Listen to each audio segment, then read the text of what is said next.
Come on.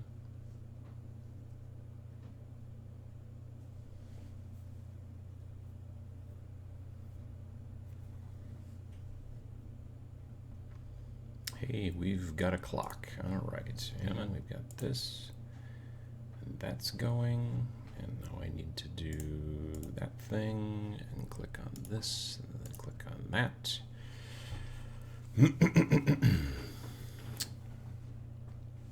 All right. I think we're all set.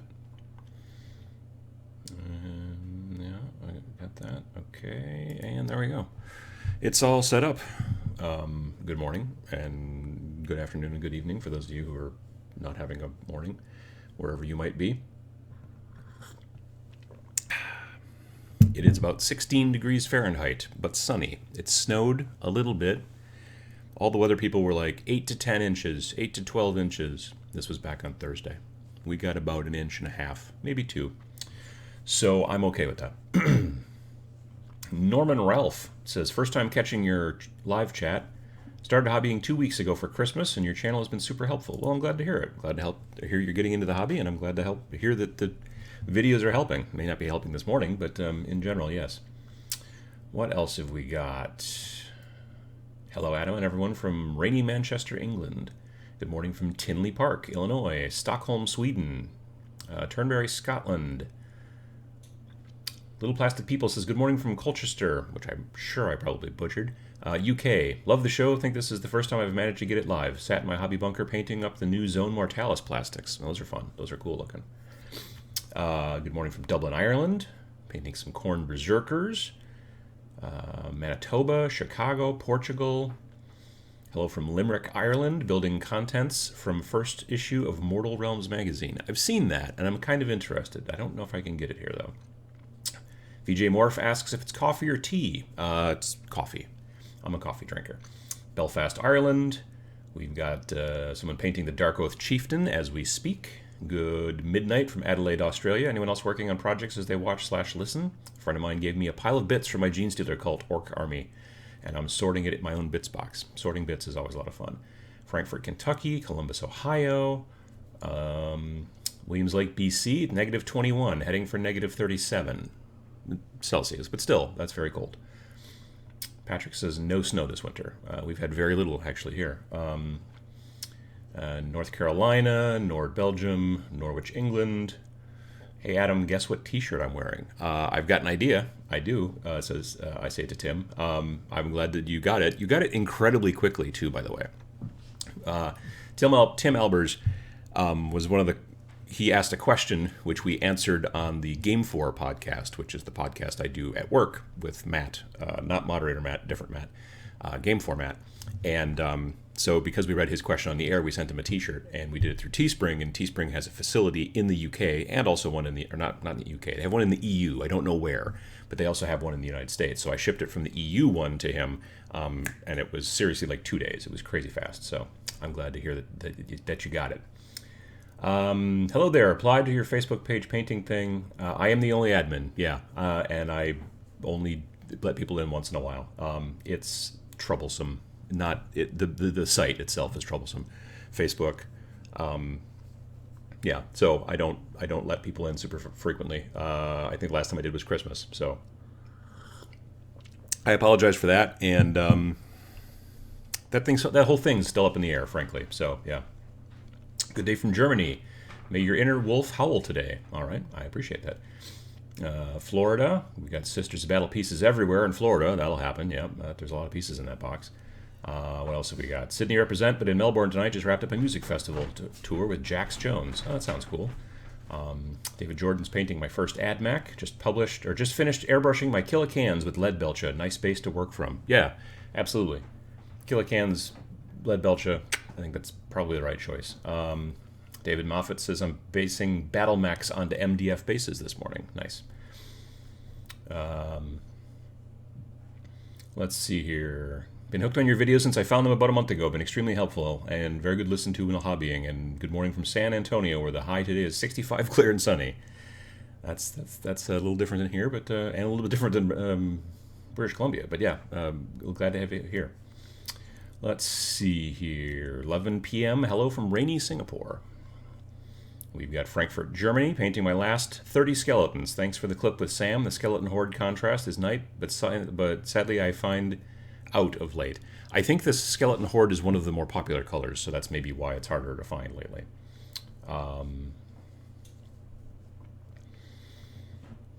Lonely Brick says, hello all, I guess Elvis is going back to Vegas? I don't think Elvis ever left Vegas, frankly, but that's just me.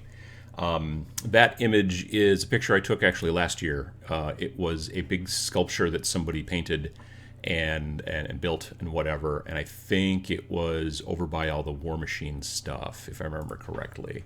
Probably to your press people, because I think they had turned him into, you can kind of see, like there's that blue thing on his back and stuff like that. They were basically trying to turn him into a Warcaster, I think, if I remember correctly. So yeah. Let me see here. Willie Buck says, oh, as someone who models Gundams, do you use airbrush, and are the paints you use non-toxic? I need a respirator paint booth. I generally use acrylic paints, so the paints are basically non-toxic. If you're using an airbrush, it's compressed air, so you don't have to worry about fumes like you do with a spray can. Respirator is still not a bad idea, because as you're atomizing that paint and it's getting all over and floating around in the room that you're working in, it can go in your lungs, and you don't want, weird stuff that's not supposed to be in your lungs in general. You can use a filter, like some sort of one of the most popular ones is this one on Amazon. It's like $100, and it's a booth, like a spray booth kind of a thing. But yeah, that's only a necessity if you're concerned about the paint dust getting all over where you're painting. Like, I don't have one of those because I paint in this weird little Harry Potter room underneath the basement stairs, and so if it gets dusty in there, I just eventually wipe it down once every decade, and then it's fine. But if you paint someplace where you don't want paint dust to go all over the place and stuff like that, then a booth is not a bad idea. But yeah, acrylics are basically what most people in miniatures and stuff like that use. I did buy a Gundam recently. I was at a hobby store and I picked one up just for grins, but I haven't had the chance to start building it yet. Let's see here. Painting custom sisters for Kill Team. Nice. Let's see here. Do you airbrush miniatures? Yeah, a lot of people do. It's just like on a day like today where it's cold and windy and terrible, it's not much fun to try to prime with a spray can. So it's generally, if you get into airbrushing, then you can prime models no matter what the temperature or the humidity, or if it's raining or whatever, you can do that in the house. Plus then you go beyond priming into base coating and highlighting, and there's all kinds of fun stuff. So yeah, there's a lot of stuff going on that you can do with airbrushing in miniatures. Greetings from Budapest. Thanks for introducing / recommending Vincent Venturella's channel to me. I'm hooked on his hobby cheating videos. His hobby cheating videos are very good. You should definitely be watching Vince Venturella's channel on the YouTubes. And if you're into the, what do you call it, like the strategy and stuff like that of Age of Sigmar, as opposed to just the hobby stuff, if you're also interested in the playing and the strategy and all that, and the news about new things coming out and stuff like that, Warhammer Wednesday is the thing that you want to watch. It's a live show with him and Tom, and they do good work. There we go. Let's see here. Good morning from Hawaii. It's the first time I am awake early enough to catch the show live. It's got to be pretty early, I'm assuming. Yeah, absolutely. Let's see here. Hello from Alaska. Hello from Poland. Has anyone ever used color shifting paint? Do they work? I mean, people have. I have not as of yet. I take that back. I've goofed around with it a little bit. I have some Turbo Dork paints that I've messed with, but when the bottle of paint tells you that this is the color you need to put underneath the paint, like some of them it's like a chrome and then you need to gloss it, some of them it's got to be like a black gloss, some of it's got to be, you want to do what they say, because otherwise it just doesn't work very well. But if you do what they say, it works nicely. But I have not actually applied it yet to any of the models that I really want to keep. Like, I've just been testing it on stuff. But I do want to do my Tau stealth suits for my Tau kill team. I want to paint them in those Turbo Dork paints. I haven't decided exactly the color yet, but I want to use one of them. And I'm thinking about doing my Tyranids in them a little bit, like the carapace or whatever, that kind of thing. So,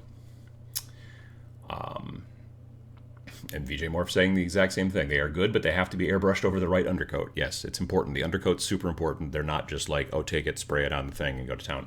There's work. Hey, Matthew Sears is here. Moderator Matt. Good morning, guys. Let me see here. Uncle Adam equals not your guy when it comes to strategy. That is absolutely true. You are not wrong. Tom Bisbee says, painting a Lord of Change for a diorama. Painted glowing runes for the diorama after watching the Vince Ventrella video on, strangely enough, glowing runes. Yeah, no, he's got good work. Let me see here. Hey, Emily's in the chat. Good morning, fam. A little late because I'm lurking at work. Adam, please tell me you purchased that psychotic lawn squirrel. I did not. I was at the hobby store recently and I saw this weird, it's like a big honking lawn squirrel. I mean, he's easily a foot tall and he's holding like a acorn, but his eyes were both lights for reasons. Like why you would put a lawn squirrel in your yard. I don't know if he had a solar panel in his head so it would light up at night. I don't know, but he just had these super bright looking lights in his eyes. I posted it on Instagram. And yeah, so no, I did not. My wife would punch me in the face. So any advice for painting vehicles with an airbrush, without an airbrush or a rattle can? I got Speed Freaks for Christmas, 6 bikes, 2 buggies to paint up. I'm going to do sub-assemblies. I know that much. Honestly, with Speed Freaks, because it's orcs, I think you could get away with not having to worry about using airbrush. I mean, it's going to take a bit longer, but because it's orcs, you want to dry brush everything kind of silver here and there anyway to make it look like the paint's getting chipped off, especially from the speed of the Speed Freaks, that kind of thing. You're, hauling ass through the desert on a rocket buggy. Sand is going to kick up and knock off your lovingly painted paint job. So, yeah, definitely that's not too bad. Regular like tanks and stuff like that, harder to paint with a brush, but you can do it. The trick is to try to use a bigger brush, like a wide, flat brush. But for orcs, you can beat it up and dry brush it and do all kinds of crazy stuff. And it's still with dry brush with silver is what I'd tell you to do. But it'll still work just fine. Morning from snow and icy Milwaukee land. Sometimes I watch Warhammer Weekly and I don't even play Age of Sigmar. Well, I've done that kind of stuff myself. Let me see here. What else? Dean, you should pay homage to your roots and have a Battletech mini video. It's making a small resurgence with the new content. I'm a lifelong fan.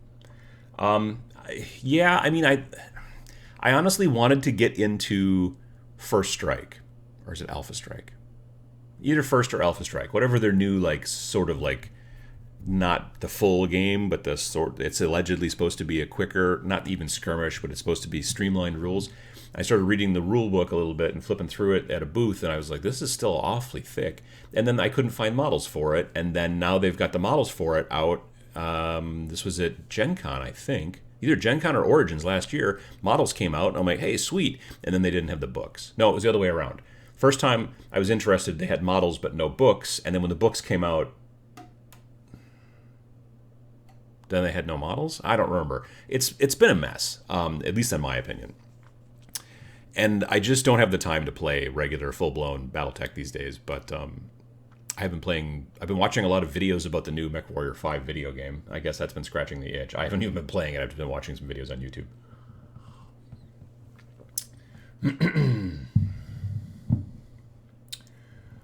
Zen for One says, Uncle Adam heard that from Sam that he's skipping Nova Open this year. Do you know if he's attending? I think so.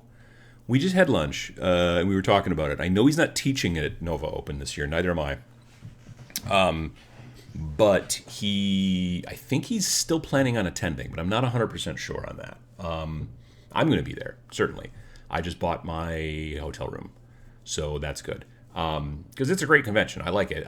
This year, I just wasn't in the mood to teach there. I'm not teaching at Adepticon this year either. So I may teach, not painting, but I may teach YouTubery and whatnot at Gen Con. We'll see. I tried to teach at Origins YouTubery stuff last year, and they never got back to me. Origins is a little squirrely.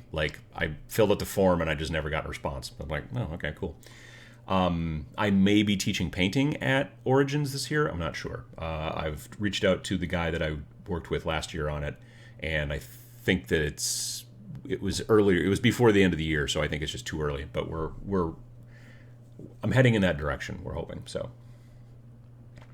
Jesse Daniels says, I took the plunge and bought into Star Wars Legion so I'd be up for doing a little Legion bat rep with you this year. Oh, okay, that's cool. I don't know if I'd be doing a whole Legion bat rep because it's a longer game, but it's it's a great game. I really do enjoy it. Will Armstrong asks, how difficult is using an airbrush for terrain? It's really good for like highlighting, and like if you're gonna let's say you start your base color, you've got a brown spray paint, and you go outside and you're gonna paint the building brown or ruins brown or gray or something like that. Then you come in and use the airbrush and you start doing a lot of the highlighting. If you want to see a bunch of airbrushed terrain and how quick and easy it is, follow Adepticon on Facebook because they've been posting about a bunch of pictures. They've been having some terrain weekends the last couple of weekends, getting stuff ready for Adepticon at the end of March. And they're like a whole bunch of people who volunteer for them all took a whole bunch of airbrush training from CK Studios, and now they've been doing all their terrain in airbrush. So it's very cool. And it's a lot of like Warcry terrain, Kill Team terrain, a lot of different stuff. So yeah.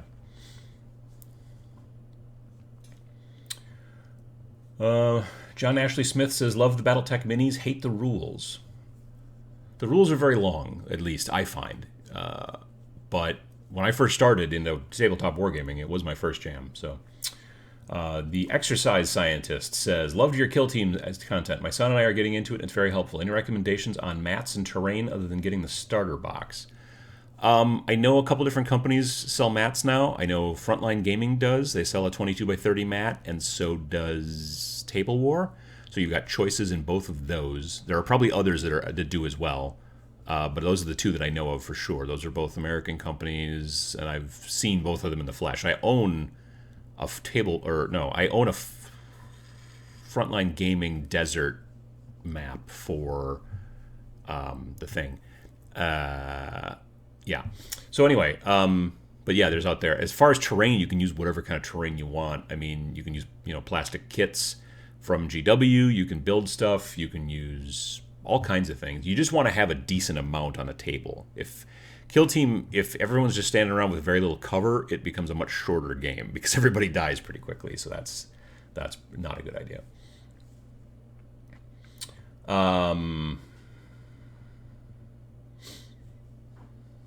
Let me see here. Alpha Strike. That's the game I was talking about, not First Strike. Yes, Alpha Strike is kind of slightly trimmed down.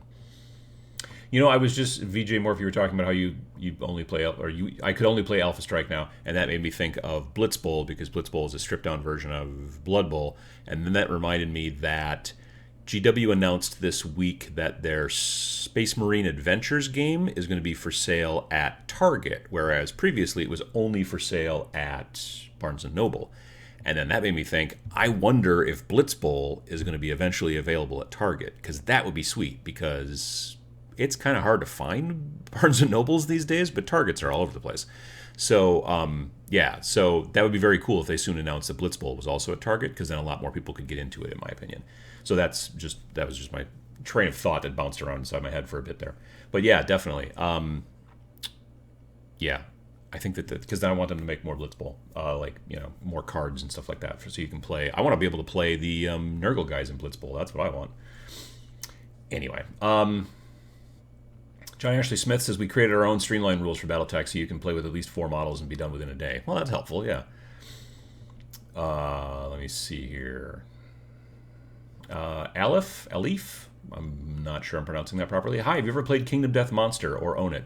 No, I've watched bat reps a couple of times because I was interested. I think the models are very cool. I know that some of the people who work at Kingdom Death are fans of the channel, which I was surprised to find out this year actually at Gen Con. And so that was very cool. But I've never actually played it. I've done a little bit of research into it. I've thought about it. It's actually a friend of mine who works at the local coffee shop who told me that he bought it on Black Friday and pulled the trigger and all that kind of stuff. And so, yeah, he's going to have a giant honking box full of models. I'm interested. I do want to actually sit down and try it out. But I haven't actually played it. Like I said, I've watched some bat reps and looked at a lot of the models. Let's see here. J Solo Arts currently working on General Grievous model from Star Wars Legion. Ah, good old Uncle Grievous. Back when we used to play the pre-painted Star Wars game made by not WizKids, Wizards of the Coast back in the day. We always referred to General Grievous as Uncle Grievous. I'm not quite sure why, but it's just because there was the Clone Wars cartoon that was out at the time, and like every episode he would show up and do some nefarious crap, and then as soon as the Jedis would like show up, he would just get in his like weird like Cadillac spaceship and fly away, and so we would make fun of him. Let's see here. Chris Baums has finally got the wet palette from Army Painter. It's really good. It's got a very nice shape to it, and I like the way it holds brushes, and it's not too big. I like the strap. That's really nice too for like if you're like carrying it around and stuff like that. The paper is nice, but I could easily see myself putting like regular paper stuff in there. Eeny minis. I always screw that up. Sorry about that. Good morning. Let's see. Eeny Minis, if you don't know, she's on the Twitch, and you should go check her out. She does good painting stuff. Let's see here. VG Morph says, is it creepy that I can't hear the name Table War without hearing it in my head as Table War? Bloody Life After the Cover Save podcast. Yeah, he advertises on LATCS. And I've been listening to that ad for quite a while. Andrew asks, were you ever a DJ? Oh, camera blocked up. Not like a DJ like you think of DJs today, where I'm like at the club spinning records or whatever. You know what I mean? One summer between my junior and senior year of high school, I was a DJ at the local college radio station for the 2 to 6 p.m. Saturday's blues show, which was hysterical because as a junior in high school, about to become a senior, I knew nothing of the blues, but that was the slot that was open. I knew slightly more about the blues than I knew about the reggae show, which was the show that followed mine. So, but again, I was like, 17 at best. So, but I was never like a DJ like I was never like a DJ like, again, like at a dance club, and I've never been one on a real radio station, just a college radio station, and I basically was just a high schooler trying to not cause too much dead air. So there's that. Let's see here. Swati says, wish Space Marine Adventures was available in the UK. I wonder if you could just order it from, what's his name there? Target, and then get it shipped. I mean, it would probably cost more, I suppose, obviously, but yeah. It's odd that it's not available in the UK. That's actually very strange, I think. Willie Buck says, did you cover when and why you're heading back to Vegas? I have not as of yet. What I'm looking at is, so originally the idea was I was going to go to the Las Vegas Open. So I bought an airline ticket sometime in 2019. I forget when. And then in mid-November, my mom fell down and fractured her femur, which you've probably heard. So I was like, all right, well, I made the video about that and talked about how I've not been able to really hobby much, and there's all kinds of stuff like that. So I was like, well, she's probably not going to be any better by the end of January, so I can't go to LVO, to Las Vegas. So I was like, all right, well, I'll have to cancel my flight. I'll do it later. Well, as it turns out, the flight is non-refundable, which, as I've been talking to people who travel more than I do, most flights seem to be non-refundable.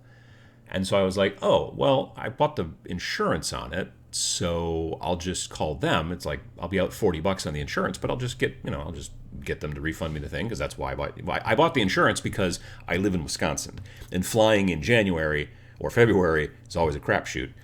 Last year, I made it to the LVO, but Sam who his flight was literally an hour later than mine, did not make it because the flight got canceled. Like, I flew out of Milwaukee and then an ice storm engulfed it 15 seconds later.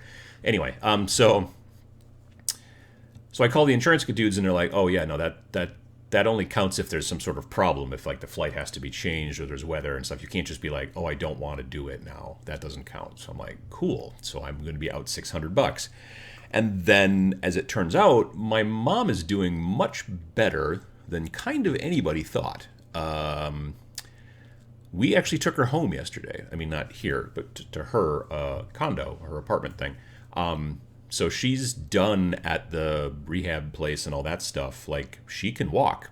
She's still using a walker because she was basically not walking for 6 or 7 weeks. So she's a little weak, kind of, if you didn't walk for 7 weeks, you'd be like, hey, this is hard. And, a little dizzy to some degree. But yeah, so she can put full weight on it. Doesn't hurt, She's still not going up the stairs in her place, to the second floor or down into the basement for a while, but she can get back and forth and do things and make food and go to the bathroom and all that kind of stuff. So that's really cool. Anyway, so because of that, and also my wife, I had a conversation with my wife about how I couldn't get the ticket to go away or a refund. And my wife was like, well, I'll just be on mom patrol then during that while you're gone for those 4 days. So as it turns out, I'm going to Vegas. So there we go. That's pretty much the long and the short of it. I don't currently have any classes scheduled, but I did reach out to the frontline folks like on Thursday or Friday and said, hey, maybe we can figure something out.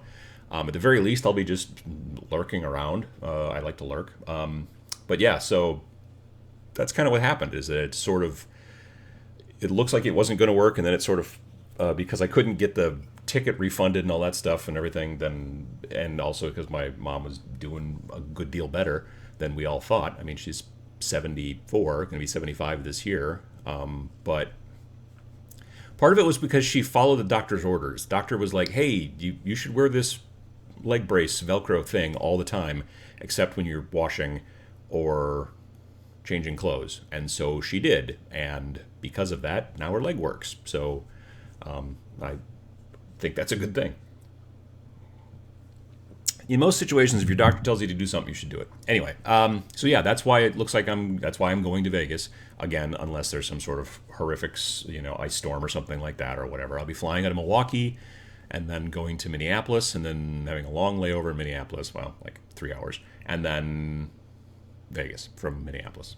So I should be there on Thursday, which I think is the 23rd. However, that weekend will be a every other Sunday show weekend, so I've got to try to figure out that, and I have not sat down and figured that out particularly yet. So there's the story there about the Vegas. So if any of you folks are going to be at the Las Vegas Open, I hope that I bump into you or something, come by and say hi. That would be cool. Let me see here. People talking about Blitz Bowl at TMX. Oh, TMX is coming up. Oh, dang it. I don't have a new graphic yet, but let me scratch that out here. Okay, so not that, and it's not 2019, it's 2020, which I can't really write. There we go. There you go. So it's going to be June 6th and 7th, 2020, here in Oshkosh, Wisconsin at the university. You can go to tabletopmeetings.org/TMX. It'll still have the old address because I haven't fixed that yet. I was going to do that on Friday and I forgot. But you can still find out the information about where it is and things like that. You'll see a bunch of events. Those are last year's events. Don't pay attention to those. I will be changing that stuff very soon. Swear to God. And then I'll post about it on like Facebook and Twitter and crap like that. And then hopefully some of you folks will come. It's going to be a good time, I think. We're going to have this year, one of the new changes is we're going to have not a paint competition, but like an art show where basically you can bring your painted models and we'll set them all up in a nice spot and then people can look at them and talk about them and stuff like that. But there's no prize. There's no competition. It's just everybody bring cool stuff so everyone can look at it. So we'll be doing that, and that's going to be a new thing this year. And we're going to have door prizes again like last year and all that kind of stuff. So there you go. That's the trick. Emily says, Adam, usually if you tell them it's related to your mom's hospital stay, they should waive the fee and give you your money back and credit to the airline. I thought that, and I got on the phone, and 45 minutes later, I still hadn't gotten through to anybody yet, and then I gave up. So that was when the conversation started, when I was like, actually, Mom's doing better. She's going to be coming home soon. Talk to my wife. There you go. But you are the flight queen, so I figured there was probably a reason to do that, which is why I sat on the phone so long, and then it just never worked out. And I know you have Mr. Delta's phone, like, direct. You can call him on his cell phone and say, hey, Bob Delta, it's Emily. And then he'll be like, oh, how's it going? Emily flies a lot for her job. So she's got the 411 on that. JP Got Rocket says, good morning from the Pocket Dimension. Sorry I'm late. We had a quantum time flux here. That happens all the time. Also, I'm still trying to guess who's going back to Vegas. How about a clue? It's this guy with the thumb. Yeah, I just told the story about how I didn't think I was going this year, and even though I had a ticket, and because my mom and all that, but she's getting better, and then my wife said, hey, I'll make sure that there's no problems, and blah, blah, and there you go. And I couldn't get rid of my ticket, so. Patrick says, I was a DJ on a real radio station. I'm doing a 30-year anniversary of that program for 6 months, 6 to go this year. Nice. Snagged a new player for our Gaslands group, says John. Non-gamer, sucked in by the best gateway game of the last 20 years. Says he's going to make his own cars for the next game. Yeah, that is a very cool setup. You know what I mean? That's a very cool setup for that game is really a great gateway game out there right now. Definitely. Let's see. Got into mini painting from Miniac, took the plunge and bought Dark Imperium because of Uncle Adam, and I'm sitting here Sunday morning watching every other Sunday show painting my second 5-man squad. Nice. That's good work, I think. G Daddy says, a little tardy to the party. We adopted a cat yesterday. Oh, great. And it was a rough night. Glad Mom is doing better.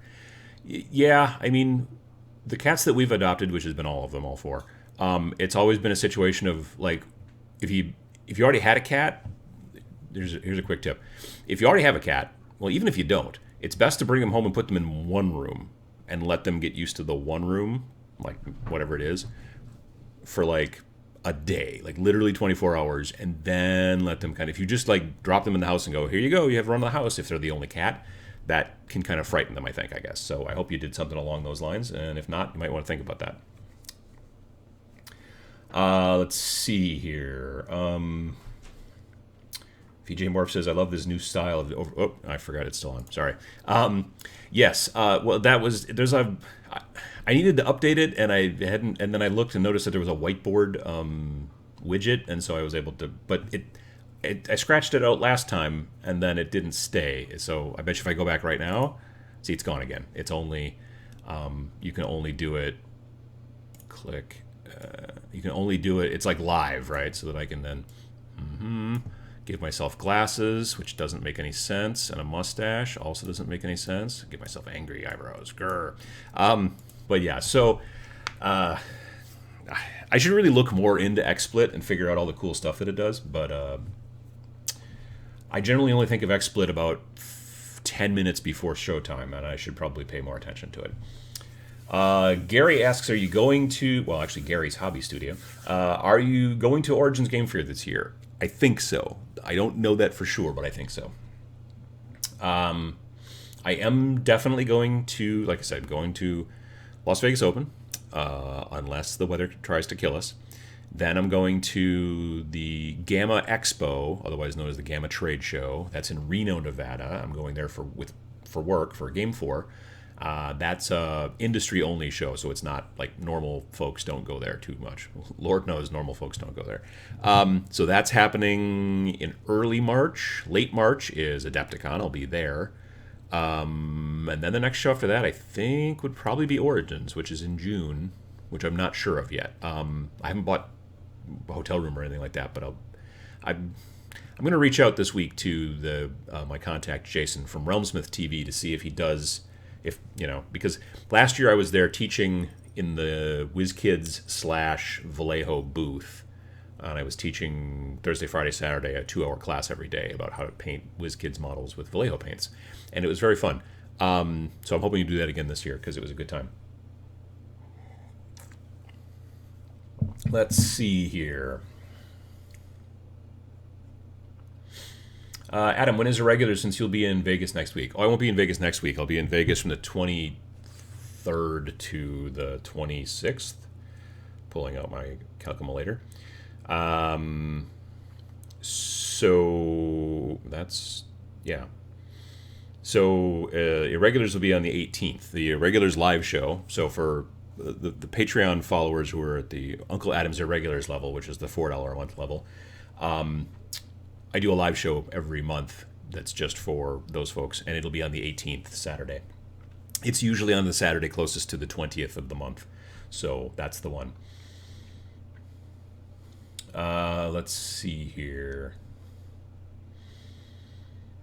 Just picked up Aether War to start a... Oh, yeah, Aether War from Caradon Overlord's army. I want to theme them windswept desert more than dirty Tatooine than piecemeal Mad Max. Any tips for suggestions on color scheme or how to pull off the sand?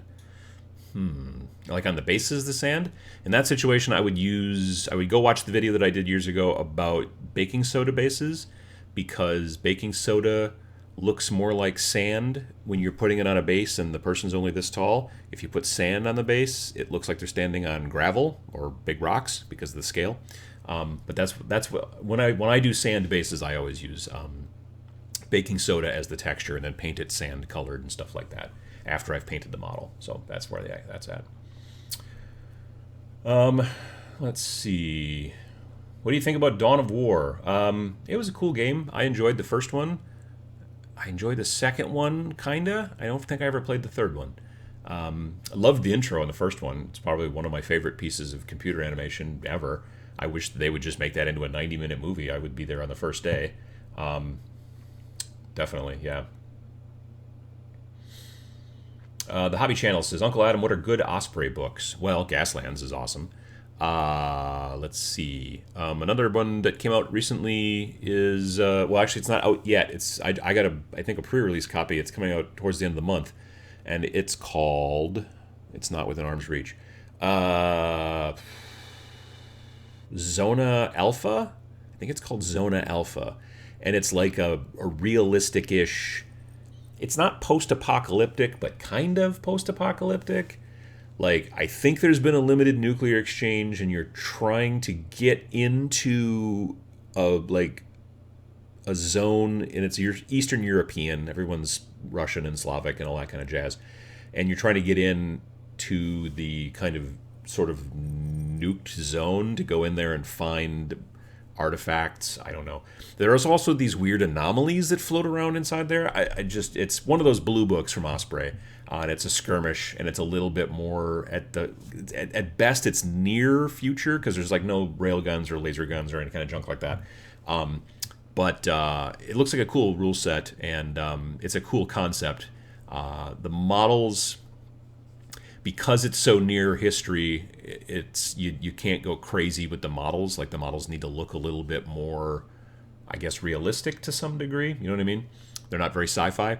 There is no model line that's designed with it. It's not one of those games where it's, model agnostic. You can use what you want. But if you want it to look like the game's theme, then they would have to look kind of like, what do you call those guys? Those contractors, like that show up and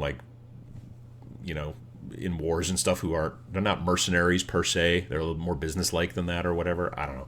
Anyway, it's interesting. So, let's see here.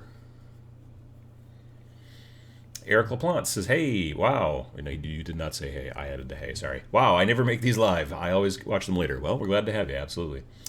G-Daddy says, on a hobby note, I started building a couple of Warhounds for Adeptus Titanicus last night. How do those build, I wonder? They look great, but they're very small. Like, one of these days I want to build an Imperial Knight, like a regular one, But when I see the little tiny ones that are about yay high in the... dang it, the camera locked up again. When I see one of those that people paint, I wonder how much easier. I'm assuming they're easier to build than the big ones. I have ordered a device which should make this locking up hopefully not happen. It's called the ATEM Mini from Blackmagic. It is still on back order. Blackmagic Design is a company that makes equipment and software and things like that, and they make, I don't know, 4 cameras a day?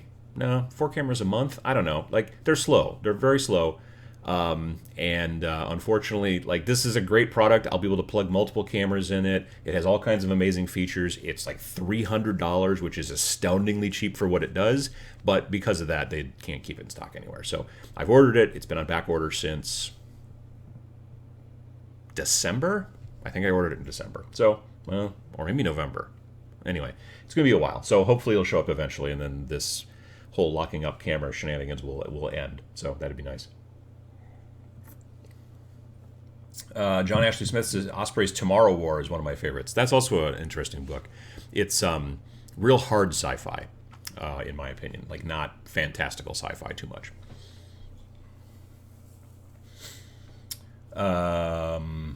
Rogue Stars by Osprey is pretty good, says Patrick Wilson. Rogue Stars is written by Andreas Sfigoli. I can't pronounce his last name, but he's the guy who wrote and designs all of the Song of Blades and Heroes games and all the adjacent games that are to that. Yeah, so that's I think the first book he's done for Osprey. But yeah. Decaybringer says, "Hey Uncle Adam, I have more miniatures than I can paint in 2 lives. I also do not stop buying. Please tell me what's wrong with me." You're kind of normal, honestly. A lot of us do the same thing. I think that it's probably not a bad idea if you want to get rid of stuff. It's a very good idea to sit down and have a very critical eye and look at things and go, I am never going to use this. I'm never going to play this game. I'm never going to paint these models. I'm not even going to use parts from these models. Depends. And then just, you can then sell that stuff on eBay or whatever. Sometimes if you look like at a kit, let's say it's a plastic kit that comes on a sprue, like a GW type kit, you can look at it and go, I'm never going to paint these Blood Angels, but I might use a bunch of the parts. So then you could just cut all the parts off the sprue if you were looking to save space and put them in one of those plastic, multi-compartmental little plastic clear cases that you use for crafts and stuff like that. And then at least you're saving space, because you could put boxes and boxes and boxes of models into one of those things as long as you're cutting them all off the sprue, and it'd be fine. You won't take up too much space. And that at least will help clear up space. You may have a bunch of models, because there's times when you're like, it's always in the back of your head, the what if, yeah, but what if I need that sword? What if I'm going to do a project and I just need that sword? Well, there's no reason to keep that entire kit and all the accoutrement around it just because you want to hold on to that sword. So if you want to hold on to all the parts in there, great, cut all the parts off, put them in the little, compartmentally things, and then you've got more space and you can recycle the cardboard boxes and grind up the sprues to use them as texture in your terrain or whatever it is you want to do with them. Lately I've been using the empty sprues. I like to set them, if I'm spray painting outside or whatever, I'll set them on the cardboard that I'm out there in the driveway spray painting on, and then it keeps the model up off the cardboard so that if I get too much paint on it, it doesn't stick to the cardboard, and I can just kind of turn the sprue around. It's like a little, I don't know, it's almost like a little painting support. I've been using sprues for that lately. So yeah. Fumble says the Titanicus Reavers are harder to build. Very easy to get mixed up and takes like 8 hands to put together. I don't have 8 hands. Well, that sounds bad then. Jeff says, I finally started to put my samurai army together that I bought at Gen Con 5 years ago. I haven't cut miniatures off sprues in years. It was suggested I use cement instead of super glue. Thoughts? I almost never use plastic cement. The only time I ever use plastic cement is I'm trying to glue something clear. Super glue, cyanoacrylate, Ca glue, off-gases weird fumes when it dries, and if it's like near clear plastic, it will fog the clear plastic. But plastic cement does not. Some people prefer plastic cement, and the reason I don't prefer plastic cement is if I do need to like bust a part off and reposition it, it's really hard with plastic cement, where it's not as hard with Ca. For terrain, sometimes, if I'm concerned about the terrain staying together, I will use plastic cement because it's more likely to hold better. But for models, I almost never use plastic cement. But other people love plastic cement and hate Ca. It's kind of a personal preference. But that thing about fogging the clear plastic, like if you're putting a canopy on like a spaceship or an airplane or whatever, you definitely want to use plastic cement, because then it won't fog the inside of the canopy and make it all cloudy. If you use plastic cement, it does not do that. If you use Ca glue, as the Ca glue dries, it gives off these vapors that mess with the clear parts. So There you go. Uncle Adam, what do you think about companies and their need for every release on Kickstarter? Cool mini or not? I purchased Cthulhu Death May Die, and I'm super let down. A third of the game is exclusively Kickstarter. I know that they had a retail version that was available, so the people, like one of my local retail stores, bought in heavy on that game and even got the giant toddler-sized, Cthulhu with it. So they went on the Kickstarter and got the retail package or whatever. Yeah, I don't know. It does drive me a little nuts that Cool Mini doesn't seem like they can do anything without making it go Kickstarter, and that drives me a little nuts. Now, that being said, I did recently, and it's nostalgia, and it's me being kind of a dumbass, but I did, like on the last day, within the last 2 hours, I did pledge on the Car Wars Kickstarter from Steve Jackson Games. Now, I was a huge Car Wars fan back when I was in college, and played it. We played it like every Friday night. So when this new version came out, and I was hearing about it coming out, and they decided to have their finally, after 40 years in business, they finally decided to have their own convention. I went to the convention in Austin, Texas last year, 2019, to FNORDCon, and I played the beta and stuff like that. And I saw some friends while I was down there too. So it was not just me going all the way to Austin to play Car Wars, which would have been crazy. But yeah, so. But I was really like, come on, guys, you need to do a Kickstarter on this. I don't know. I think it's just some of the companies just get into such a comfort zone where they're like, well, this way we don't have to worry if we're wrong. You know what I mean? If you're a big company, not everything that you do is going to be knocked out of the park. So this way, if you do something that everybody there at the company thinks is a great idea, but the people who buy stuff hate it for whatever reason, or don't like it, or just don't care, then you're not sitting on 20,000 copies going, oh, geez, now what do we do? This way, you like if a Kickstarter, like if Cool Mini did a Kickstarter and the Kickstarter didn't work, they'd be like, oh, look at that. Now, generally, they have such a base of fans. I don't feel like that's ever going to happen. I mean, they could screw something up real bad, and people be like, I don't want to play Zombicide. I can't even think of a Zombicide topic that people wouldn't want to play, like Zombicide U.S. Congress. No, I'd play that probably.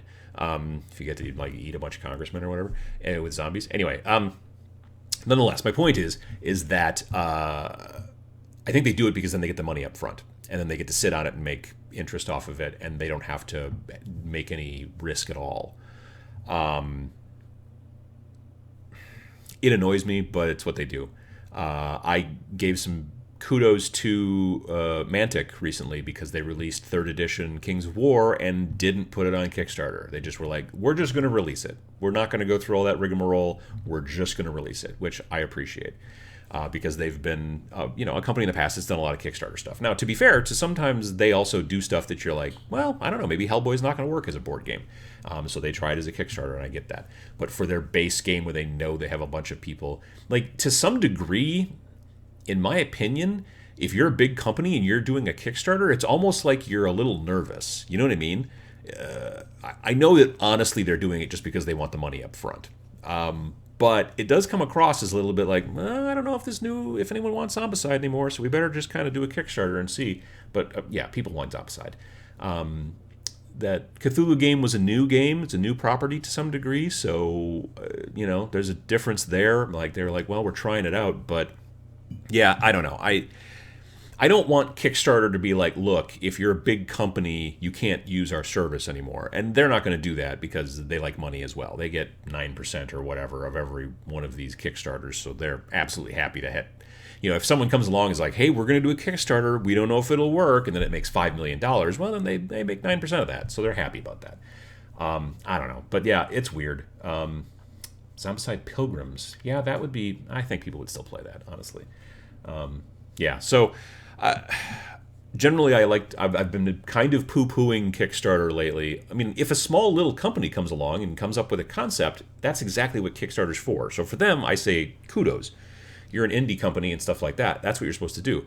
When you're a big company, I don't know that you're supposed to be using it that way, but that's what's going on. But then on the other hand, I still did the reason I did the Car Wars was because like I was like, well, I'll just wait till it comes out on retail and pick it up.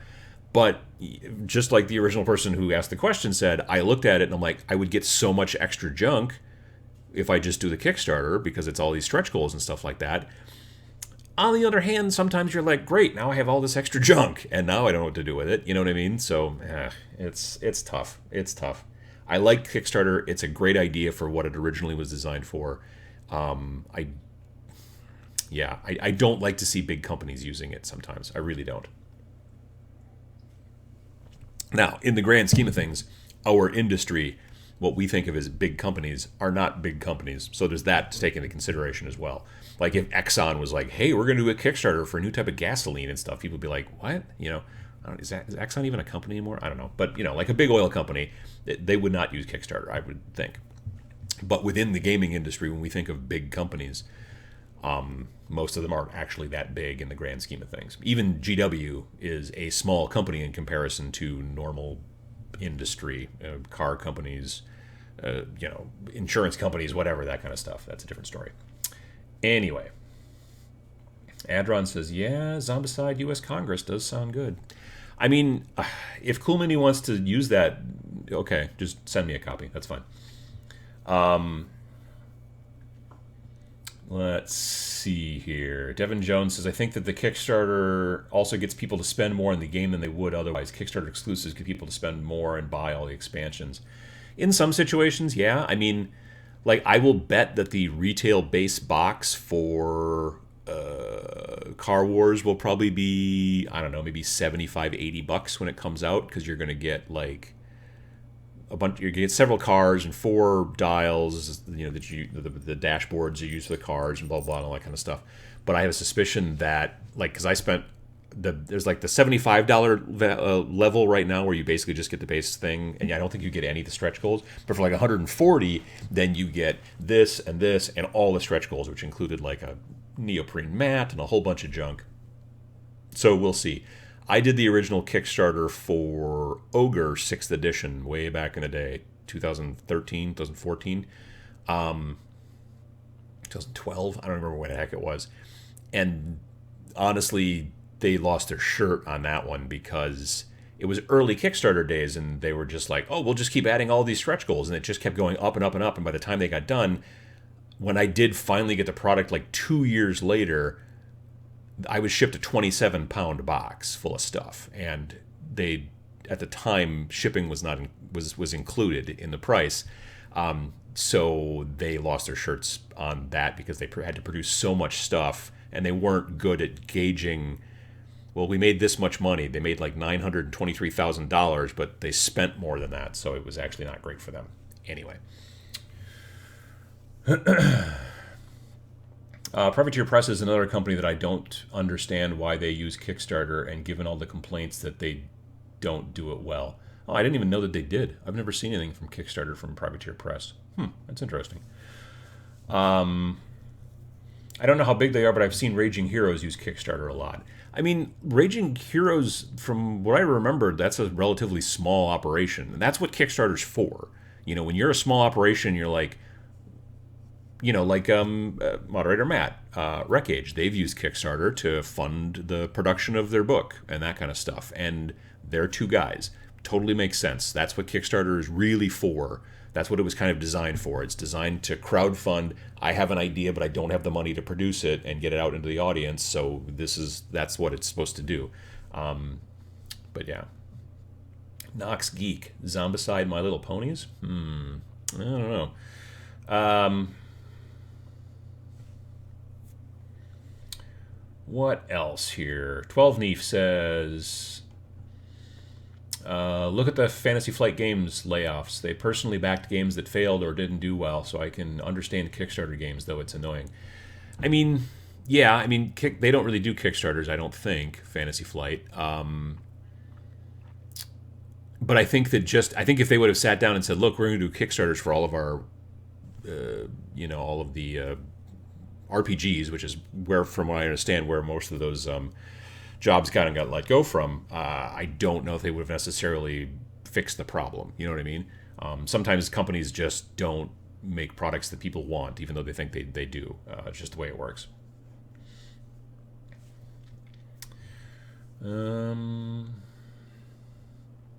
Wizards of the Coast is not a small company because it's Hasbro. Well, sure, Hasbro's got a 13.91 billion market cap.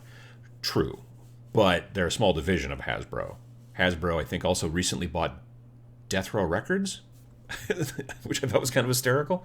I mean, they bought like a group of labels, and one of them was Death Row. So now I think it's kind of funny that Death Row, it's either Death Row or Def Jam. I think it's Death Row Records is now owned by Hasbro. I think what they should do is they should start doing some cross promotion, and they could just start making some kids games based off of Death Row Records IPs. I think that's a smart business move. You got to take that.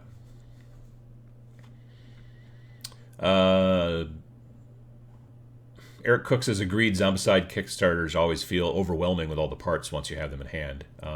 Yeah, no, I've seen a lot of that. I've done that in the past where I've finally got a Kickstarter and gone, oh crap, just have so much stuff. Wub says, have you ever printed custom decals? Any tips? No, I haven't. I've seen those kits at the hobby store. There's kits you can either put into your inkjet printer or your laser printer. And there's two different kinds usually. There's the clear backing, and then there's the white backing. I've not used them. I've thought about using them, and I've looked and found articles online from folks that are like, oh, this is the best tips, or this is the best practices on doing it. So you might want to look into that, but I've not actually used those transfers. I want to try to get better at doing transfers this year myself. That's one of my goals for 2020. Maybe then I'll look into doing custom ones like that. Although I've kicked around the other day ideas of talking to a manufacturer and getting some decals made, like some Tabletop Minions decals that I could sell, but I haven't pulled the trigger on that yet. Yeah.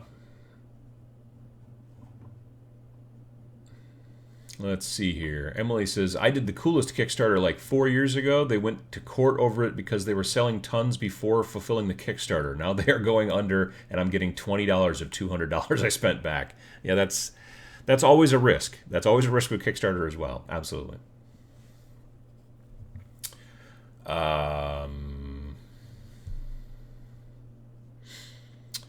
Uncle Adam, would you happen to have an opinion on GW transitioning to using digital rules in 40K? They already do it for Age of Sigmar. It's getting pretty hard to justify a codex purchase if they errata the rules. When 8th edition came out, when 8th edition came out, I was very strongly hoping that they were going to go down the same path that they had with Age of Sigmar, which is to say free downloadable war scrolls. They wouldn't call them war scrolls, they would call them data sheets or whatever. But I was really hoping that the new 8th edition version of the rules was going to come out, and it was going to be, there'd be like a core rules free PDF, which there is. But then there would also be the thicker book if you wanted to buy it with all the fluff and all the extra rules and blah, blah, blah, and all that jazz. And then all of the war scrolls and stuff like that would be available online as PDFs to download or in an app on your phone. Because that was a brilliant move with Age of Sigmar. It was a really smart move with Age of Sigmar. I cannot tell you how many models I bought because I was sitting on the toilet on my phone looking up their war scrolls and being like, oh, those guys do that. Oh, that's really cool. That will work well with these guys. I should buy some of those. And then I go to the local store or whatever and I buy them, and there you go.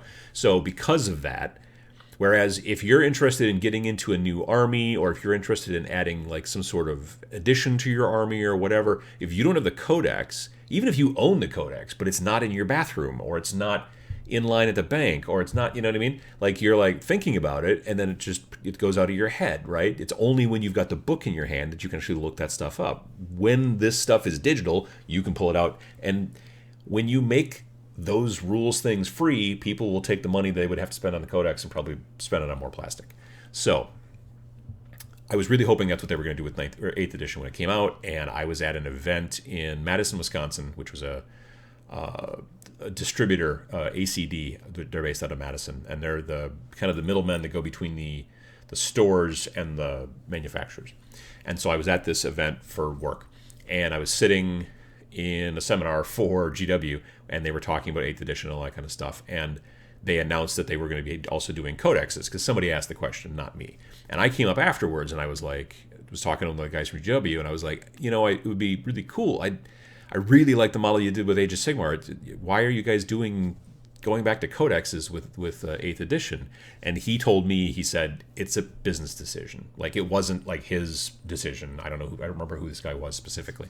But he was like, it's a business decision. So I also agree. I think it would be really smart for them to do that. Maybe when 9th edition rolls out, whenever that might be, who knows. I get the feeling they're going to go a lot longer in between editions now, because I think they're just going to keep selling codexes, honestly. I think someone just asked me this recently. They're like, I'm thinking about getting into 40K, but how soon is 9th edition coming out? And I was like, well, I've never heard anything about 9th edition, obviously. But since 8th edition's come out, we've seen 2 Space Marine codexes, we've seen 2 Chaos Space Marine codexes, and I think that's what we're going to see instead, is rather than updating the main book, they're going to come out with chapter approved and new codexes. So that will allow the main book to sit a lot longer. This is all, again, speculation, but it's what I'm assuming is going to happen, what I'm expecting to happen. I would love to see 40K go to free data slates, whatever, data sheets, whatever you want to call them, then just buy the book and then have all that stuff on an app. That would be spectacular, but I don't know. We'll see. I'm glad they're doing it with Age of Sigmar. At least we got that. And I think that's also partially, like, the idea is, like, if you're not real sure about buying a book and a codex with 40K, well, you can still just buy the book, or just even get free rules, honestly. You don't even need the book, per se, in Age of Sigmar, and then get all your War Scrolls for free, and then spend more money on models. And then if eventually you do want to upgrade to 40K, well, you're going to have to buy new models, because it's not the same line. Yeah, I don't know. Adron said, oh, wait, I moved it, and then it moved, sorry. While you can get the War Scrolls for Age of Sigmar free, to really play, you need the Battle Tome because of all the extra rules bits. I mean, that's why I don't really play. I don't know that I own any of the Battle Tomes, but I'm not into the Allegiance powers and all that stuff. Like, if you own a Battle Tome, then you get, like, the Battle Groups or whatever they're called. I can't think. I never run them. I forget what they're called. But, like, it's a thing where you're like, well, if you run this, and this exactly, well, then you get this extra bonus. I always run soup. Like, I run Chaos Soup. So soup, for those of you who don't know, like, there's basically 4 main groups in Age of Sigmar. You've got Order, Chaos, Destruction, and Death. So I just run Chaos. So I've got Skaven and Beastmen and Slaves to Darkness and Rotbringers, and they're just all in the same team, and they're having a good old time. But they don't get any cool special powers. Now, if I was to run just Rotbringers and nothing else, then I could get special Rotbringer only. But it's like, when you start to mix your stuff together, you lose these special abilities. And since I don't play competitively, I don't care. So that's why I do it my way. But if you're playing competitively, generally people try to stick into one of the specific subgroups, because then that way they get extra bonuses. But then you got to buy the book, the Battle Tome and all that stuff. So I like that they're giving you the option. Oops, clunked my elbow. I like that they're giving you the option between I have to buy this or I can decide not to. That's, I think, one of the big things about Age of Sigmar, honestly, is it's all about options. You have a lot of different ways you can kind of play it. Yeah, so I don't know. It's something to think about, though, but it's interesting. Question: do you get to pick if YouTube plays commercials during your videos? Well, because I have monetization turned on, there should be one at the beginning, usually. I mean, sometimes there's not. It's kind of random, I guess. But I know that there is a setting somewhere, because, like, in longer videos that I've watched on YouTube, sometimes you'd be watching, and then there's like a mid-roll video. I think I have those turned off. I think I would make more money if I had them turned on, but I don't think I have them turned on. You guys let me know if it's the case, but there shouldn't be, I don't think, unless, again, YouTube has changed something else, which Lord knows they love to change things. But yeah, I don't think I have the mid-rolls turned on. I think you can go back later, like if you just did a long recorded episode, that wasn't a live stream, you can go through and even pick like where you want the commercial breaks to be and stuff like that, but I've never taken the time to do that.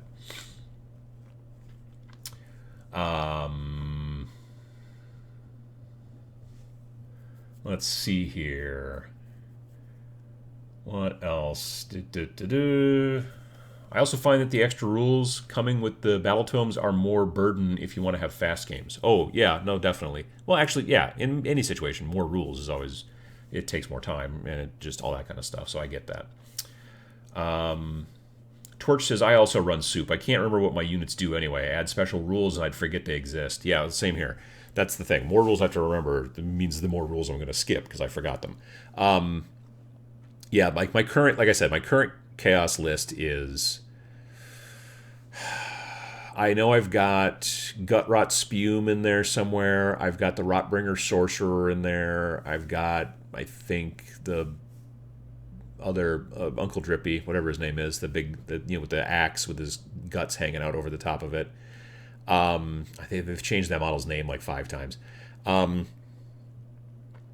have the Lord of Decay, who's the original kind of Rotbringer sculpt, and he's still metal and he's on the horse. But I don't have him painted yet. He's built. He's actually primed and even Zenithal highlighted, but he's not painted. I should probably do that. He's a cool model. I've got a dozen Slaves to Darkness, like normal Chaos Warriors.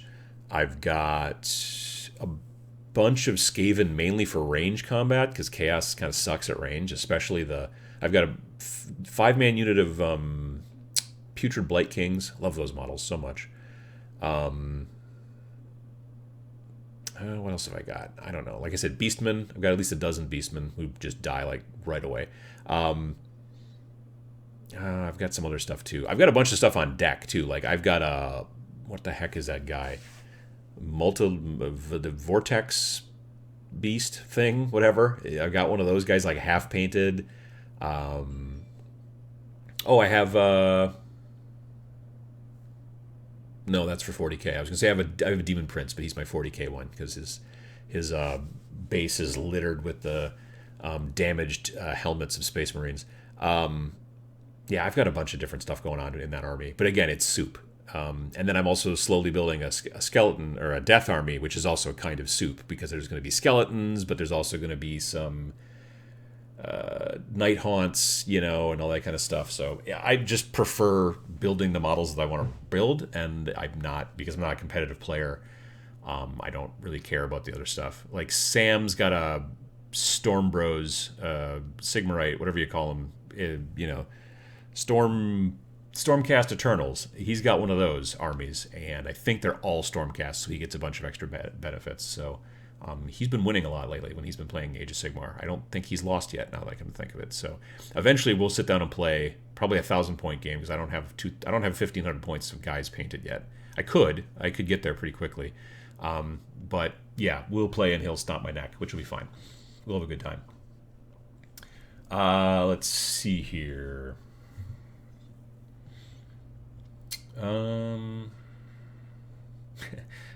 Darren Walker says, all I heard was Lord, they do like to change, and I instantly go to Lord of Change, Zinch. Oh yeah, YouTube is super Zinchy. Absolutely. Problem with Kickstarter is several of these games, yes, you do get a lot of extra junk, but the extra junk is low effort, cool mini or not, on a super guilty is low effort. Cool mini or not is super guilty of that. All that extra characters are low powered and bad rules. Yeah, but it's a lot of, it's what you get extra stuff, so there's that. Chris says, I have to say though, as someone who's bought a few of the recent battle tomes, they have been really great, especially for new players. They have really great, nice painting guides and even kit bashing tips. Oh yeah, I mean, GW's always been great at adding in the hobby stuff into those types of books, which is why if you're interested in an army, like I really love the benefit. This is the sticking point. If you're interested in Age of Sigmar, you can download the War Scrolls and go through all that stuff and figure out what you want to play, if the play style fits you and things like that. And then once you've made that decision, without spending any money, then you can buy the book knowing pretty well what you're going to get. Plus you'll get all this extra hobby stuff and fluff, which is great. With 40K, the downside is that you don't really know much about the Tau until you buy the Tau Codex. You know what I mean? Because you can... like you can go on to like people will say, oh, just use Battlescribe, but Battlescribe A is kind of hard to use as a person who does user experience and user interface for a living. I've eventually figured out Battlescribe, kinda, but it's still squirrely for your average user. But it's also hard to get a feeling for the army when you don't know a lot about it.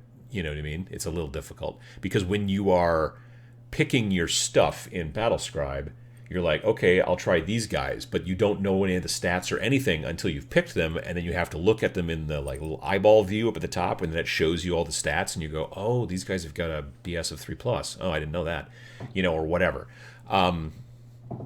So that's kind of Battlescribe kind of takes it into consideration as you're building that you know what you're building, and that's a little problematic. It's not their fault, but it's not helpful for trying to figure out whether you want to play this army or that army or whatever. So with Age of Sigmar, you can do a little bit more research for free before you decide to start buying battle tomes, whereas in 40K, your first step, like I just talked about in the video this week, should be first buying the book, or at least looking through the free 12-page core rules online, but it doesn't teach you a ton, and then you got to buy a codex. So anyway, there you go. Mutalith Warp Beast, yes, just what the doctor ordered. That's the word, Mutalith. I couldn't think of that. Yeah, but I've got one of those guys built and, like I said, about half painted in the basement. So he'd be a lot of fun. What else? Someone asked what I was going to be doing in Vegas. I'll be going to the Las Vegas Open. If you look way up here behind the text, you can say, welcome to fabulous Las Vegas Open. So yeah, I didn't think I was going to be able to go, and now I am, due to strange and interesting circumstances. So yeah, that's I'll be there 23rd to the 26th of January. So not next weekend, but the weekend after. Anyan said I think I mispronounced that, sorry. I bought all my LVO tickets last week. Fortunately, only one of the classes I wanted to take was sold out. Cool that Adam will be there after all. Yeah, I'm looking forward to it. I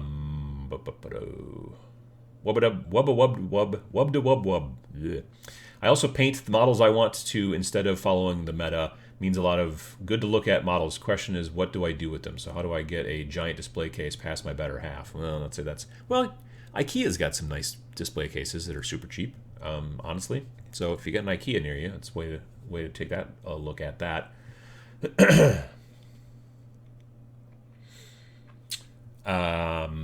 Mr. Kavashi says, AOS Reminders is an excellent website for army rules each phase. Comment keeps getting deleted. Admin bot deleting the link. Yeah, no one can put links into the comments, I think, except for me or a moderator. But yeah, I don't. If you put a link into the comments, because people will try to share all kinds of horrible things sometimes. Yeah, I think they automatically get pulled out. So yeah, sorry about that. That's just a YouTube thing. But if you're interested in AOS Reminders, that's just do a Google search if you're interested out there, and you can be able to find it. I should look at it myself, probably. Tyler Barry says the desktop version of Battlescribe is far and above a better experience than the handheld. Yeah, you're right. It is. I have it on the computer at the studio for the future when more battle reports happen, and then that way it'll be able to print them out. I also have a printer there at the studio now. It's very fancy. But yeah, we did a battle report, me and my friend Josh from Warstein Studios. We filmed it on the Saturday after Christmas, and it was kind of terrible. I'm still going to edit it and put it up eventually. I'm working on it, but I'm also working on a new intro, which I'm going to put in, hopefully that one. And I also wanted to try to work on a new camera, because the camera that I was using is a great camera. It's the camera that I use for my normal videos, but it doesn't focus quickly on, it's not great for, I'm going to get close and look at this model and then back up and look at stuff. It's not great for that kind of fast focus. Also, it's harder to hold because it's a camera like one of those interchangeable lens style cameras, and it's harder to hold steady for a long period of time. My hand was like jelly afterwards. So instead, what I picked up, which is right here, picked up this. This is a Canon Xa 50 that I picked up right towards the end of the year, and it is it'll shoot HD or 4K, I mean, and obviously HD. But it is one of the best things about it is this up here. These are called XLR inputs, and they are for pro mics and stuff like that. And because my battle reports, I'll be wearing a lapel mic, wireless lapel mic, and my opponent will be doing the same, so you can hear both of us. Because the thing that drives me nuts about a lot of battle reports is that the person holding the camera can be heard, but the person across the table, you can't hear them. So I want to fix that, but I needed a camera that had these. This is a very nice camera. I did some testing actually on Friday to see how fast it focuses. It focuses quite quickly. So this is a nice new addition, which the next battle reports after this one will be shot in. I don't remember what that is. So yeah, this is another step towards the battle report stuff. It was not cheap, but it's a nice camera. I like it. Yeah, but the Xa50 from Canon is what I'm going to be using for the battle reports going forward. There we go. IKEA has one of those cases for about 55 to 60 bucks. Yes, it's called a Detolf, Detolf, I think, or something quite like that. And it's a great case. Most people that I see who play, or who display a bunch of their miniatures, they use that case because it just works really, really well.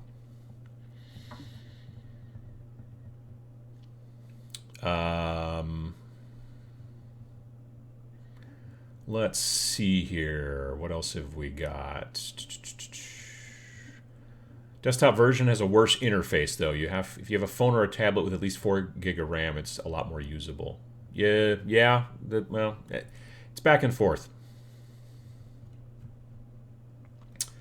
Let me see here. What else have we got?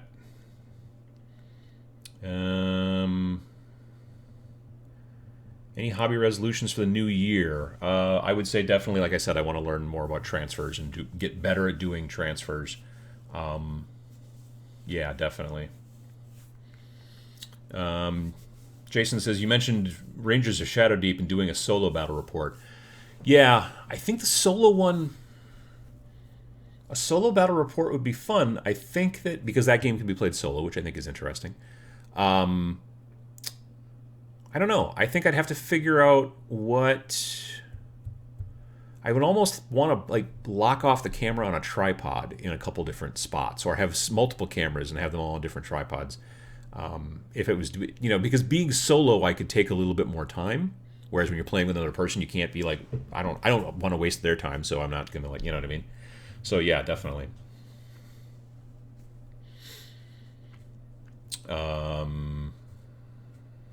Let's see here. Devin Jones says the Detolf has only 4 shelves. The Klingsbow has 5 and looks better. I don't think I'm familiar with the Klingsbow.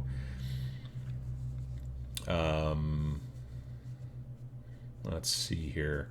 Will there be a Minions LVO meetup? I mean, not that I know of. Maybe. I don't... Because it's a very tournament-heavy convention, I don't know that there's as many fans of my show there. I still bump into people and say hi and things like that. But yeah, I don't know, maybe. It's more of an Adepticon thing. Or actually, Sam and I were just talking about Adepticon and a meetup. I think we're going to do it on the Friday during Adepticon because he doesn't have any classes to teach on Friday, so that's cool. How does Uncle Adam still have coffee in that tiny cup? Well, it's not that tiny. It's tall in comparison, but it is nearly empty. Also, I'm a sipper. So there's that.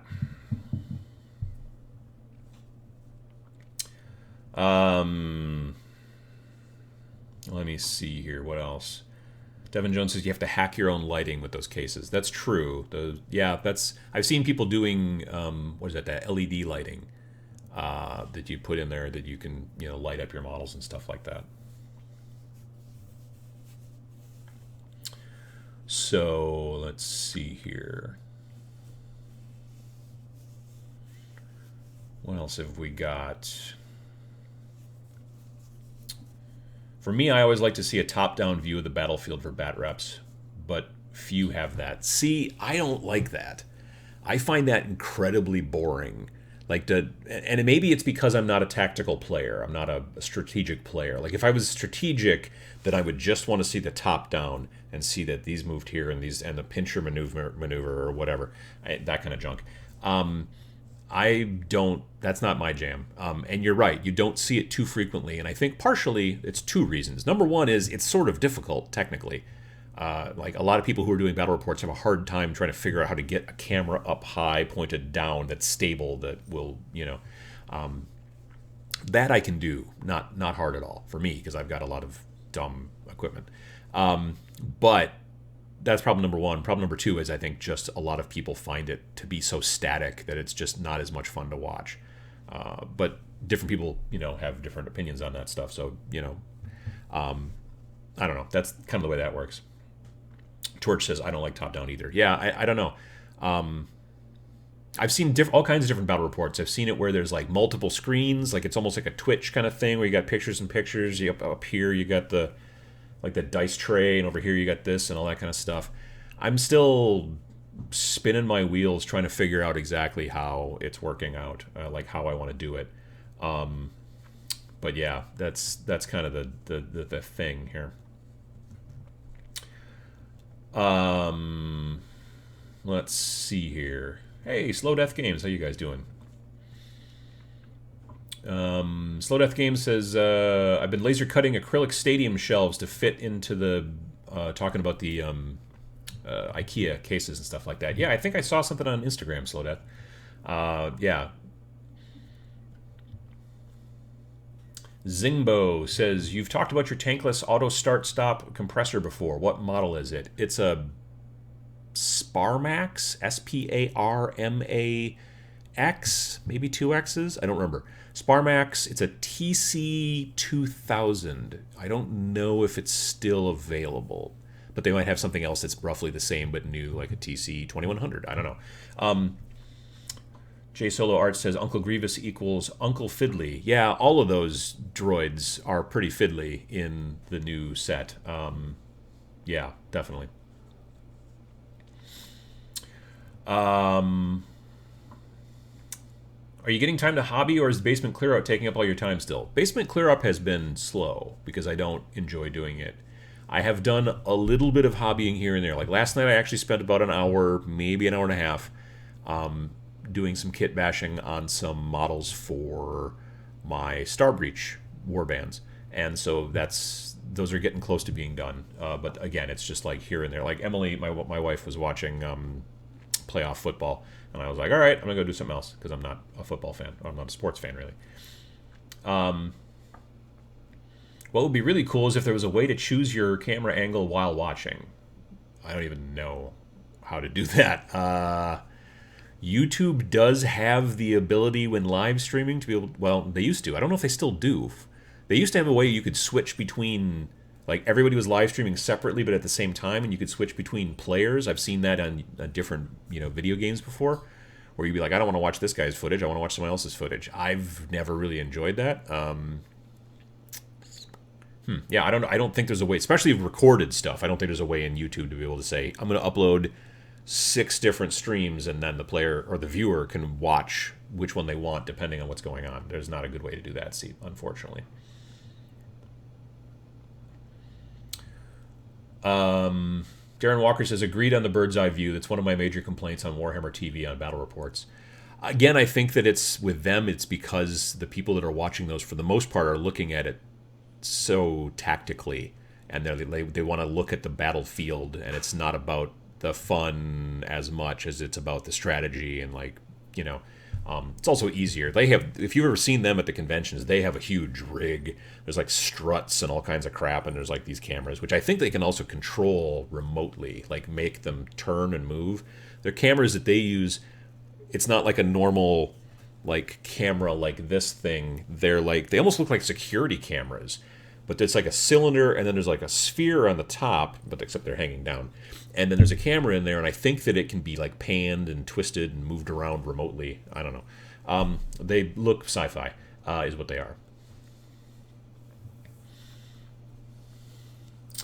VJ Morph says GW Twitch overhead bat reps are horrible. I like that they have. I like the way that they can draw on the screen and stuff like that, like in the football games, and they have the conversation that goes on all the time.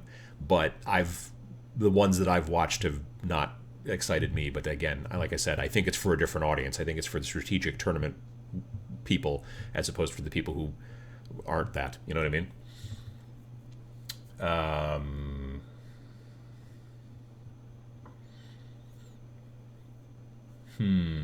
Val Peterson says use top down for B stock. B roll is probably what you, yeah. Maybe. I've kicked around that idea. Here's the other trick. When you add another camera angle into the mix, you then have to sync in editing the two pieces of footage to make it work. And here's the problem.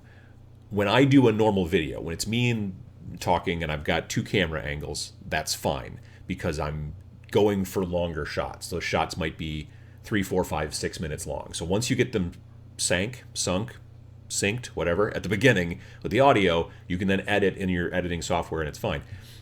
When I do videos with Sam, there's two cameras. There's one that's top down that's showing what he's working on, and there's the camera that points at him so he can talk to the camera. And switching back and forth between those when you've got 2-minute, 3-minute, 4-minute clips is fine. And then you take several of those 3-minute clips together, you make a 10-minute video, boom, you're done. When you are doing a bat rep, it's a lot of 20-second clips. It's a lot of 10-second clips. It's a lot of maybe 30-second clips. And having to sync each of those clips to the above camera, and it's, yeah. Now, are there ways that I could do it? No.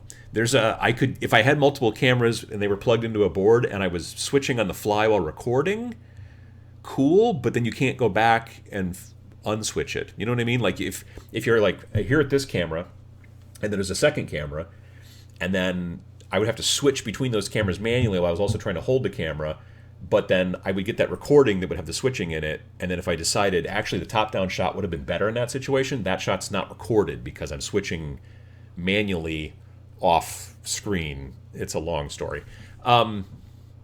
Yeah, it's what I'm trying to do is not only to try to make these fun and enjoyable and the best quality I can make them, but also try to make them efficiently. That's also a big deal. Now, there are, I think, when you get too efficient and you just crank through battle reports all the time, you start to get real homogenized. You know what I mean? So I don't know. I'm still trying to figure it out. It's I appreciate the conversation because it's things that I'm trying to think about, and all that kind of stuff. Yeah, definitely. Let's see here. What else have we got? Tabletop Titans does an excellent job on camera transitions. Check them out recording battle reports. They're long-winded, but it's a good time. I don't know that I've heard of those folks. Right now, my favorite battle reports are Tabletop Tactics out of the UK. But it is mainly because I find those guys really funny. They're just really fun to watch. The battle reports themselves are fine. There's nothing wrong with them, but if it was just regular dudes or whatever, I would probably not watch them as much because those guys I find to be funny, and that's what I enjoy like watching along with. So I think personality goes a long way. One hopes.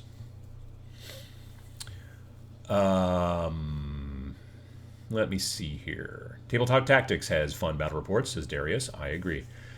Badger Airbrush is having their annual Ken's birthday sale. Yeah, I do that every year. Airbrushes are $56 plus shipping. I will tell you, if you're interested in that, they are $56 in shipping, but if you read the fine print on the website, I had a friend of mine who was just telling me that they tell you that you will get your airbrush sometime in the next 6 months. Because they get so many people who want to buy an airbrush and then they don't have enough airbrushes and it's a thing. So I think they've actually had to start putting that on the website saying, look, this is the timeline and stuff like that. At least that's what my friend was telling me just recently. Synced, sanked, sunked. Yes, indeed. That's one of those words is right. Darren says you'd need a mixer. Yeah, exactly. Would you stream on Twitch when you paint? I've had people ask me about that a lot. I don't think so because I suck at painting and talking at the same time. If you go back and watch the very first episode of the live show that I did in this format, which back before it was even called the Every Other Sunday show, I think I just used to call it Tabletop Minions Live. I was going to sit and build plague monks. Plague monks? Plague priests? I don't know. Those little rat dudes that have like robes and sticks. I was going to sit and do those while I was answering questions, and also so I had a second camera and a picture-in-picture and all that crap. And I can't build and talk at the same time, and I know that I can't paint and talk at the same time. So when I watch other people doing Twitch painting, like when I watch Sam, when I watch Eenie Minis, they're like paying attention to the chat and they're painting and they're doing, and it's just amazing to me. I'm not good at it, so I don't think it would be super interesting because it would just me with headphones on, like painting and not talking to anybody. Yeah, I don't think I'm skilled enough to go down that road. I still do want to think about doing some Twitch maybe in 2020. Like I've said before, I might think about doing a little video game content because I've been finding as I get older, and I've been using magnifiers more on my head, which helps. But there are times when if I've been painting or whatever for a number of hours, I will start to get kind of like an eye strain headache. And then to like try to fix that a little bit, I will go and like go upstairs and like maybe watch some YouTube in the den on the TV, which is further away. So now my eyes are focusing further away as opposed to trying to focus right here cross-eyed. And then it kind of helps that get fixed. Well, I've also been, instead of watching YouTube sometimes, I've been playing PlayStation here and there. Actually lately, once, I haven't done it in a couple of weeks, but I have been playing Chaos Bane, which is like basically a Diablo clone that's based off of Warhammer Fantasy. And so that's sort of fun. So I thought about, well, maybe once in a great while, not too frequently, but once in a while, I would sit down and do some Twitch games, some streaming on Twitch with some games that are based off of wargaming stuff, and call it like Uncle Adam's Paint Break or something like that. But it wouldn't be like on a specific schedule. It wouldn't be like weekly, probably even, So yeah, I don't know. It's something I've thought about. Let's see here. What else we got here? Of note regarding the Badger Airbrush birthday sale, the price is set to Ken's age, if I recall. Yeah, yes. So Ken is 56 this year, so that's why it's $56. Last year it was a $55 sale, I guess. So as he gets older, he will get older, and also the airbrushes will get more expensive. Let's see here. Bunch of people chatting back and forth to each other, so that's cool. I enjoy that. So yeah, well, it's too early. I was trying to figure out what the weather's gonna be like in Vegas when I'm there, but it's still like 2 weeks away, so who's to say? One of the things I hope to be able to do while I'm there, excuse me, specifically in the earlier morning, is I kind of, and this has nothing to do with really gaming at all, is I'm kind of hoping to go out and do some street photography in Vegas. Normally when you do street photography, it's when there's a bunch of people around, and I might do that depending, but that would be like later in the evening, I'm assuming, but I might give that a try. But in the past, when I was there, I think the first year I was there, I went out, like, because it's the time change, like for me, I think it's 2 hours. Is it 2 hours? Are they on Pacific time or are they on Mountain time? I don't remember. But it was one of those deals where, like, on Saturday morning I was up. I'm like, oh, it's 7 a.m. here. I'm up. It's like 9 a.m. at home or whatever. So I know that they don't call Vegas the city that never sleeps. And the reason is because at 7 a.m. on a Saturday, that city's kind of asleep. Like, there's not a lot of people hanging out because they were up pretty hard the night before. So I walked around, like, in the area where I was, because the LVO is at the Bally Casino, which is attached to the Paris. So I just walked around and did some street photography and stuff without very many people around, which was sort of fun. So I see myself doing a little bit of that, hopefully, while I'm there. But I'm not a big Vegas guy. This is the thing. One of the reasons why I was like, well, I guess I can't go this year. I guess that'll be fine. Is because I'm not there to gamble. I'm not there to see shows. I don't care about any of that stuff. Frankly, it's just not my jam. But yeah, so we'll see. I think I'm looking forward to it though, still, just because it's it is a decent convention. It's fun, and I like to see people there. E Minis says, I would like to see you play a horror game on Twitch. I don't think I've ever... well, does Resident Evil count? Like, I played the original Resident Evil on the PlayStation 1 way back in the day. When, like, a weird polygon dog would jump through that window and everything like that and scare you. And that was, But I haven't played any of the new ones at all. Paul Noxie, hey, Paul, says, I was playing Chaos Bane recently as I grabbed the Tomb King's DLC. So much sand. Well, yeah, that makes sense. Let's see here. Man of Action says, what's going on with FFG? I know that they had some layoffs that were, I think, focused more in their RPG kind of area and their Fantasy Flight Interactive. I just know what has been, in the news, such as it is, the gaming news. I don't have any contacts with anybody at Fantasy Flight. I don't know what... I've just never... they've never reached out. I've never really reached out. I really didn't play any of their stuff until I started playing Star Wars Legion, but I've never had any contact with... I don't know any people who work there. Oh, wait, no, I take that back. I do know one guy who works there who works on Keyforge. I met him at Origins last year. He was very nice. I forget his name. Shoot. He's one of the main dudes. He's very tall. One of the main dudes on Keyforge. He's a younger kid. Nice guy. I've got his card somewhere. Other than that, I have contacts at GW and stuff like that, people I talk to there and whatnot, but I don't have anybody at Fantasy Flight. So I don't know any insider information about any of that stuff.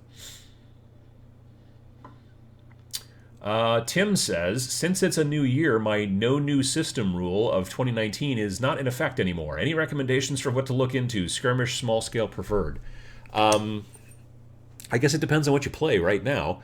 If you don't play Kill Team, I've always think that Kill Team is a good idea. If you are more interested in the fantasy stuff, Warcry... I like Kill Team more than Warcry. But Warcry does have some decent campaign stuff. Like if you're interested in playing campaigns. If you only like to play one-off games, Warcry's fine, but I think it's more simple than I personally prefer for one-offs. So there's that. I'm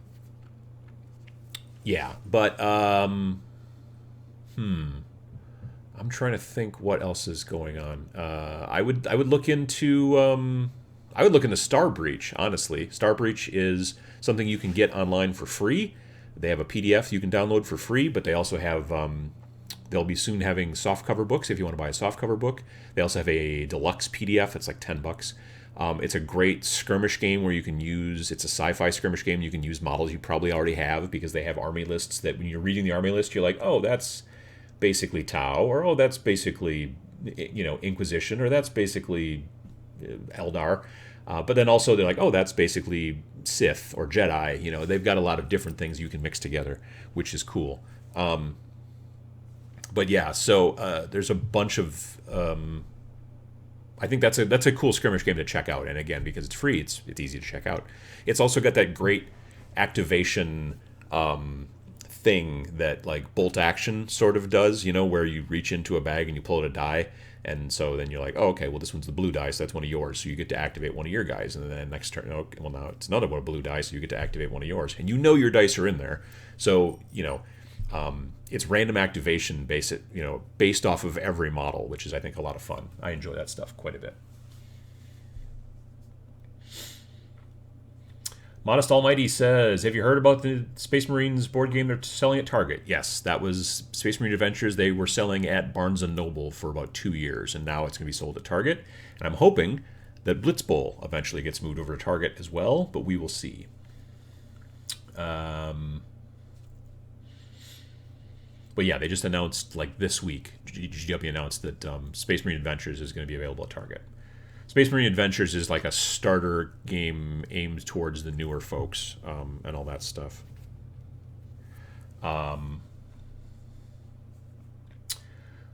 Let's see here. What else have we got? Going to my first LVOs at convention. I can drive there in 4 hours, and the swag might be bad for flying. Well, that's true.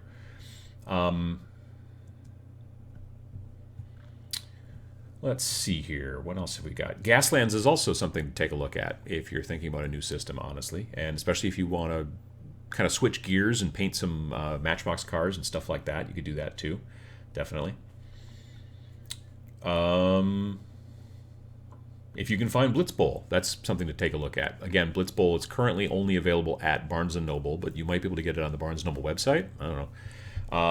But yeah, definitely. That's also a great game. It's like Blood Bowl, but it's a bit simpler, but it's also different. Like, it's smaller teams, but it's got some kind of cool stuff going on that way. So,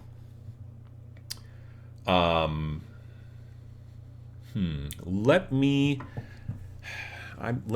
gotta just take a break for just a split second. I think. Or maybe. No. Okay, never mind. I got a call from my mom and it went to voicemail, and luckily with my phone it will type out what they said, and so she said it's not an emergency. It's just she forgets when the show is sometimes, which I understand because it's every other week. But yeah, so we're good there. I'll give her a call right after the show. Space Marine Adventures sounds ungrimdark. Well, I mean, it's got Necrons in it. I mean, not really. Well, I mean, so if you've ever seen the Space Marine Adventures game, it comes with, I don't know, 5 or 6 multicolor Space Marines. So, like, you know, they've got a blue one and a red one and a green one and whatever. And they are the same sculpts as the original Space Marine heroes, which were those random pack, single frame plastics you could only get in Japan at, like, hobby stores and stuff like that. So all those models are in there. And then you're in like it's kind of like a little dungeon crawly sort of a thing, and you're fighting against Necrons, but there's no Necron models. There's just Necron like tokens, basically. So it's almost like a very tiny little space Hulk kind of game. But it is designed it's aimed a little towards kids, but it's not like cartoony specifically. There's still regular Space Marine models and stuff like that, with flamethrowers and all that. But it is also aimed towards beginners. Like, that's the thing. Blitzbowl is kind of the same way, but Blitzbowl is actually, and I have not played Space Marine Adventures. I've looked at it. I own a copy. They sent me a copy. Blitzbowl is actually a lot of fun because it's a different game style than Blood Bowl. Blood Bowl is all about, I need to get my stuff all the way down here to the end zone so I can score, and then they want to get all their stuff to the end zone so they can score. In Blitzbowl, you get these 3 cards at the beginning of every turn that have different possible scoring things. Like, maybe it's just tackle 2 guys and you'll get a victory point, or maybe it's like, so you can still try to get into the end zone to get, you know, big scores, but there's also little things you can do, and so that the ball's back and forth a lot and it becomes a little bit more frenetic, which is interesting. I enjoy it quite a bit. Airbrushing Poxwalkers at the moment. That's cool. I should probably paint up some Poxwalkers. I just don't like their faces. Maybe I could replace their heads with something, but I just don't. I like the models are fine, but those weird grinning faces they bother me a little bit, which is why I have not done that. Space Marine Adventures needs an expansion for other enemies. I suspect they may do that down the road. I mean, there's no reason if you have a bunch of Necrons, you couldn't just replace, you know, the tokens with Necrons, with actual Necrons. You certainly could, but they will. I get the feeling, because of the way they named it, it's Space Marine Adventures, the something Necrons or whatever. There may be another one down the road that's Space Marine Adventures, the such and such orcs, you know, that kind of thing. So they may do that down the road. We'll see how it goes. Jason says, how's your mom doing? I remember she was having health issues a while ago. She's actually, as of yesterday, home. Her leg is doing a good deal better. She can walk on it. She's got a walker so that she doesn't fall down again. But it's not a necessity. It's basically what would you call it? Like it's an extra like protection, you know, because she's not walked for about 6-7 weeks while she was healing. You know, she's a little bit weaker because of that, so they don't want her to like fall over again. Also, she's a little dizzy because of this. You know, when you sit down basically for weeks and weeks at a time, it is problematic to get back to walking again. So, but she's got no pain. She can put weight on it. Everything's good that way. So she's back at her apartment, and she's things are going well, which is one of the other reasons I'm able to go to Las Vegas, because one of the reasons I wasn't able to go is because I thought, well, after she broke her leg, fractured her femur, back in mid-November, I'm like, well, she's probably not going to be better by late January. But it's turning out that she's actually healing a lot better than pretty much everybody thought. So that's really surprising, but it's good. So my wife is still going to be on mom duty if there's some sort of problem and while I'm gone, which is what she offered, which was very nice. And another reason I was able to still be able to go to Vegas. And the third reason was because I could not get the flight canceled. So I would have been out, I don't know, like $600 or something crazy like that. So all of it kind of come together to make that work. So that's good. John Ashley Smith says, want to get Osprey's The Men Who Would Be Kings. Seen a couple reviews, battle reports. It looks like fun. I've always dug the colonial era wars. I've not heard of that one. I've got Lion Rampant and Dragon Rampant from Osprey. It's another of those blue book series that they do, those kind of smaller blue books. Lion Rampant is like skirmish medieval, whereas Dragon Rampant is skirmish fantasy. And the way you can tell is because lions exist and dragons don't, technically. So the Lion Rampant one is like actual medieval, swords and whatever. And then the other one has got like wizards and crap like that in it. So, but I've not played either of them just because I don't really have the figures for it. But I've looked through the books and I don't know, they look pretty cool. But I'll have to look around and see if I can see a battle report for. I'd be more interested in Dragon Rampant, I think. But I'd have to look for like a book, like an instruction, or I'd have to look for a battle report to see what I think about it. I have the book. Paul Noxie says, melt the Poxwalker faces into goo, name them the Faceless. Honestly, I actually thought about just like using a lighter or something like that, or just putting putty or something in there. I thought about doing that too. Yeah, so we'll see. But I could just cut them off and then stick different heads on there from something else. That might be sort of interesting. I don't know what, but something. I'm sure I could find something. I've got a lot of heads. I got into buying heads quite a bit lately because I've been doing a lot of different conversions and stuff like that. And just changing the head on a model, even if it's like a well-known GW model, you change the head and make it something different. And you paint it like non-standard, you can really make things look surprisingly different very easily. Dan Manning says, I replaced my Necrons with miniatures in the Space Marine Adventures. Yeah, it's totally easy to do.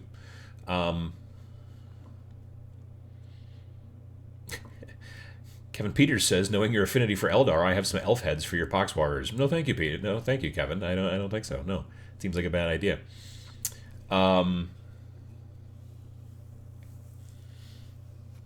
Let's see here. Patrick Wilson says, if you're looking for something fluffy, check out the Breachside broadcast from Malifaux. That's interesting. What the heck? I used to listen to a podcast about Malifaux, and I can't think of the name of it now. Drat. But it was, I enjoyed it. I wish there were other people in the area that played Malifaux. I would be kind of interested in trying it out again. I haven't played it. I have not played the 3rd edition, so I'd have to get the book and all that stuff. But yeah.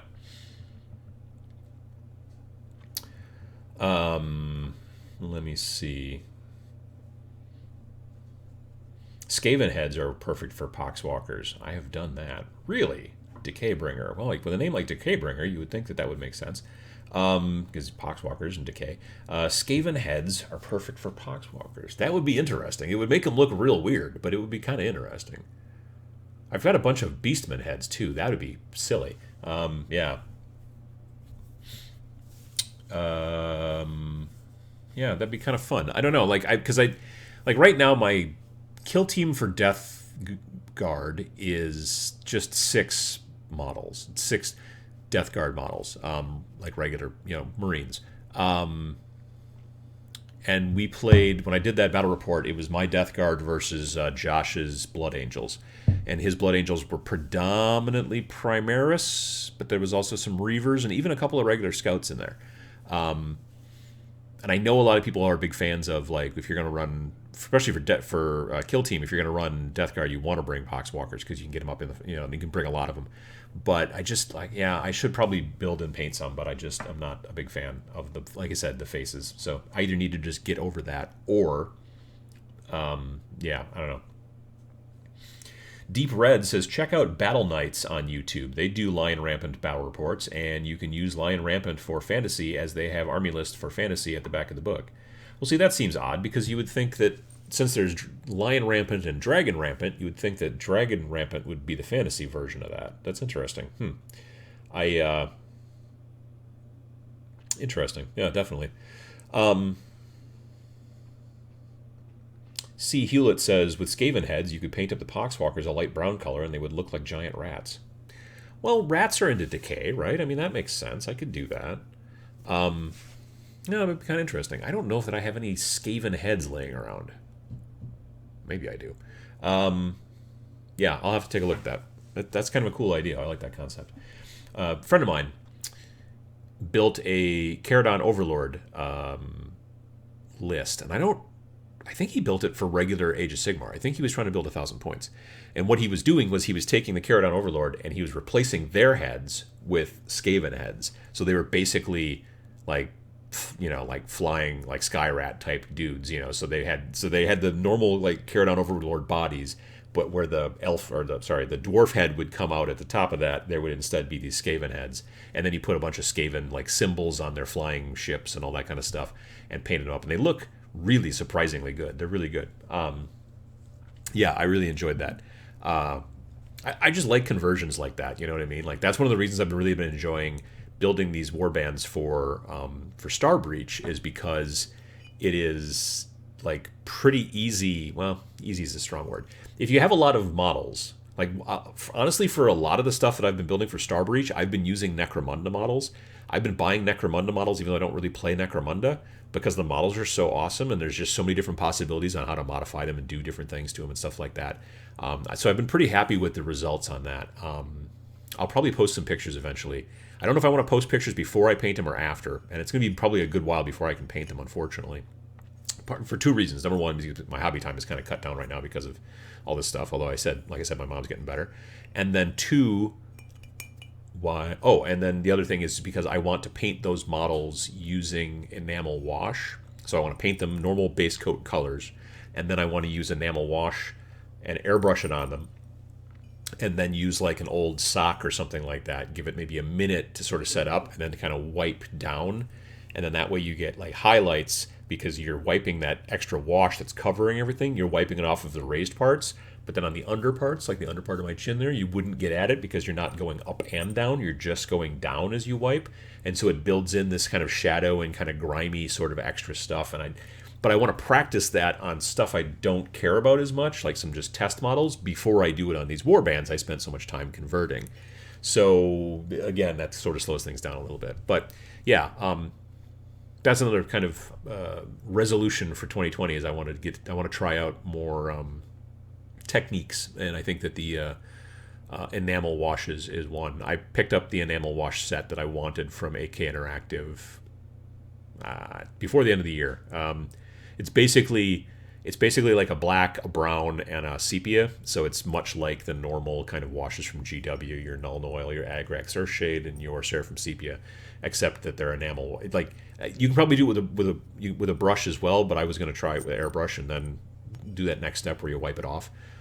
And then if it sets up even more, and there's certain areas where you want to get rid of more of it, I've been told that like mineral spirits and like a brush, like a crappy brush you don't like very much, you can use to kind of like clear out some more stuff and get rid of the enamel.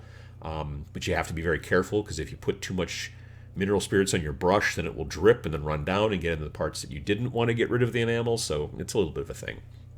I've also heard using cotton swabs too. So that would be kind of interesting. Coffee's almost gone.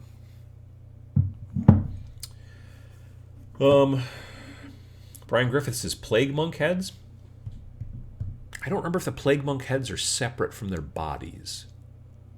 Also, I still need to build those guys and finish them, so I don't want to steal their heads and use them for some other project. But I could look. I'll have to look. It's not a bad idea. VJ Morph suggests put out some mousetraps equals instant Skaven heads. They are the wrong scale, because they would be bigger, so that would not work. Although I am pretty sure that there are mice in the basement. Something, maybe not in a while, but there are never mice upstairs, because the cats are not. Well, I take that back. One time we were pretty sure a mouse ventured upstairs and was underneath the stove in the kitchen, because we came home and there were 4 cats all hunched down staring underneath the stove. So we're like, well, something's under there. that they're interested in. But yeah, otherwise we've never come across mice in the house because I think mice are like, no, it's 4 cats. We don't want to do that.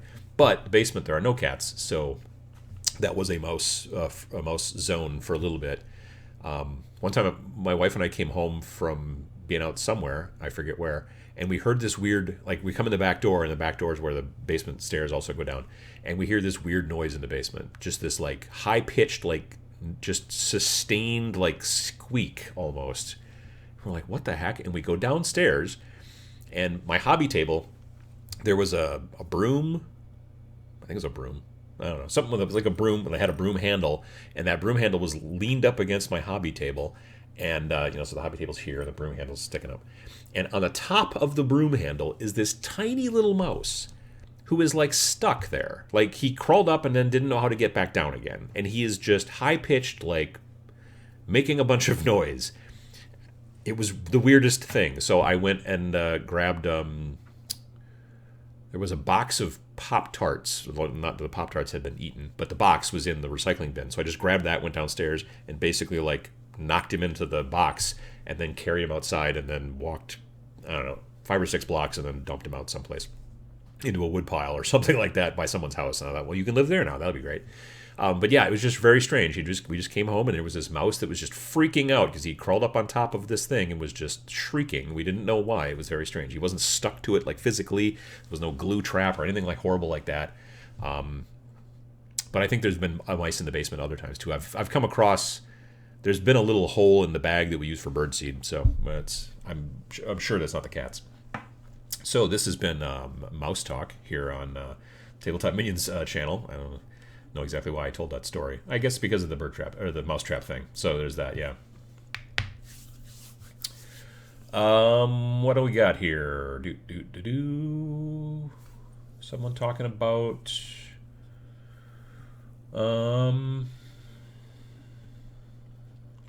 Necromunda police guys who make good generic sci-fi dudes. Yeah, the Palanite enforcers. I've got a box of those. I've actually.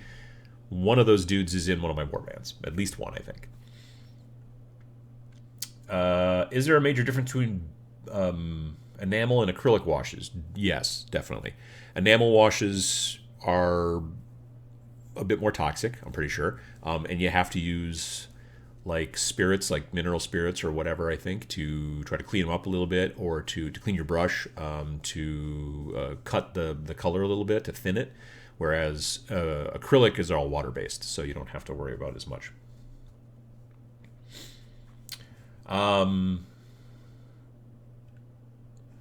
Let's see here. All the Skaven heads are interchangeable. Well, that's cool. I just noticed we're turning it in for the 2-hour mark. Time sure flies. Yes, it's just about along the same lines. Yeah, we have a couple of minutes left here. Well, what else have we got? Paint stormtroopers in white primer, then use the black wash to detail it. I don't like the black wash on stormtroopers. If we're talking like, Star Wars stormtroopers, I used the I primed them white, and then I used the apothecary white contrast paint, one thick coat, and then it makes them all gray. But it gets into all the crevices and stuff like that. But then they're too gray, so then I just take a quick makeup brush, big fluffy makeup brush, and some white paint, and then just dry brush them to get all like the top of the head and all the big flat panels kind of back to white. And then I just use the black, it's called Black Templar contrast paint, to paint the guns and the lenses and the elbows where you can see the undersuit and all that kind of junk. And I did a whole video about it, and it works really fast, and I think that they turned out really nice. So that was the way, because I think that if you paint them, if you use black wash, it darkens the white so much that it just doesn't really help, in my opinion. And also the contrast, that apothecary white contrast, because it's not really a white, it's actually just a light gray, just works really well for it. Do I have pictures on my computer of finished ones? No. Well, no. I know that there are other people I know that there are pictures out there someplace. I know I've put them somewhere. Maybe on the Paint Showcase Club. I don't remember. But yeah, they're maybe on my Instagram. Yeah. Anyway, I'll have to put some more. But watch the video. There's good pictures in the video. Quick and easy Stormtroopers. I did it maybe a month or two ago. But it's a very fast process because it's prime white, slop on the apothecary white, wait for it to dry brush white to bring up the white again in the flat areas, do the black parts with the black Templar color. Maybe, like, I would take a little bit of black wash. They got those weird vents in the top of their helmet. I'd just touch a little bit into those. And then I paint the bases and I'm done. So, yeah. The Stormtroopers are very fast to paint, in my opinion. Someone asked what I will be fielding at the LVO. Raphael says, just got here. What will you field at the LVO? Nothing. I'm not going to play. I don't play in tournaments, so it's just not for me. I'm not against tournaments. It's not my jam. So I'm just going to go there to hang out and to see people and maybe do some hobby stuff. We'll see. I'll film some stuff as well. So anyway, if folks are going to be at the LVO in a couple of weeks, I hope to see you there. Come up and say hi. But I want to say thank you, everybody, for coming to the show this week. I've got to try to figure out what the next show is going to be like because I'm going to be in Vegas, so I'm either going to do... There'll either be maybe 3 weeks between shows, or there'll be a show next week, and then, I don't know, I got to figure that out, because I got to look forward to the schedule as far as that's concerned, and see timing and all that stuff. But I'll let you folks know up front when the show's going to be. So, anyway, I hope that you got some hobby stuff done while you were hanging out, and I hope you had a good time, and maybe I answered your question. I hope I did. So, I'm going to go have lunch. I'm going to turn the furnace back on because it's starting to get cold in here. I usually turn it off. I try to turn it off during the show because otherwise it makes too much noise. So anyway, have a good weekend, the rest of you, and a good week, and we'll see you soon. And maybe we'll see you in Las Vegas.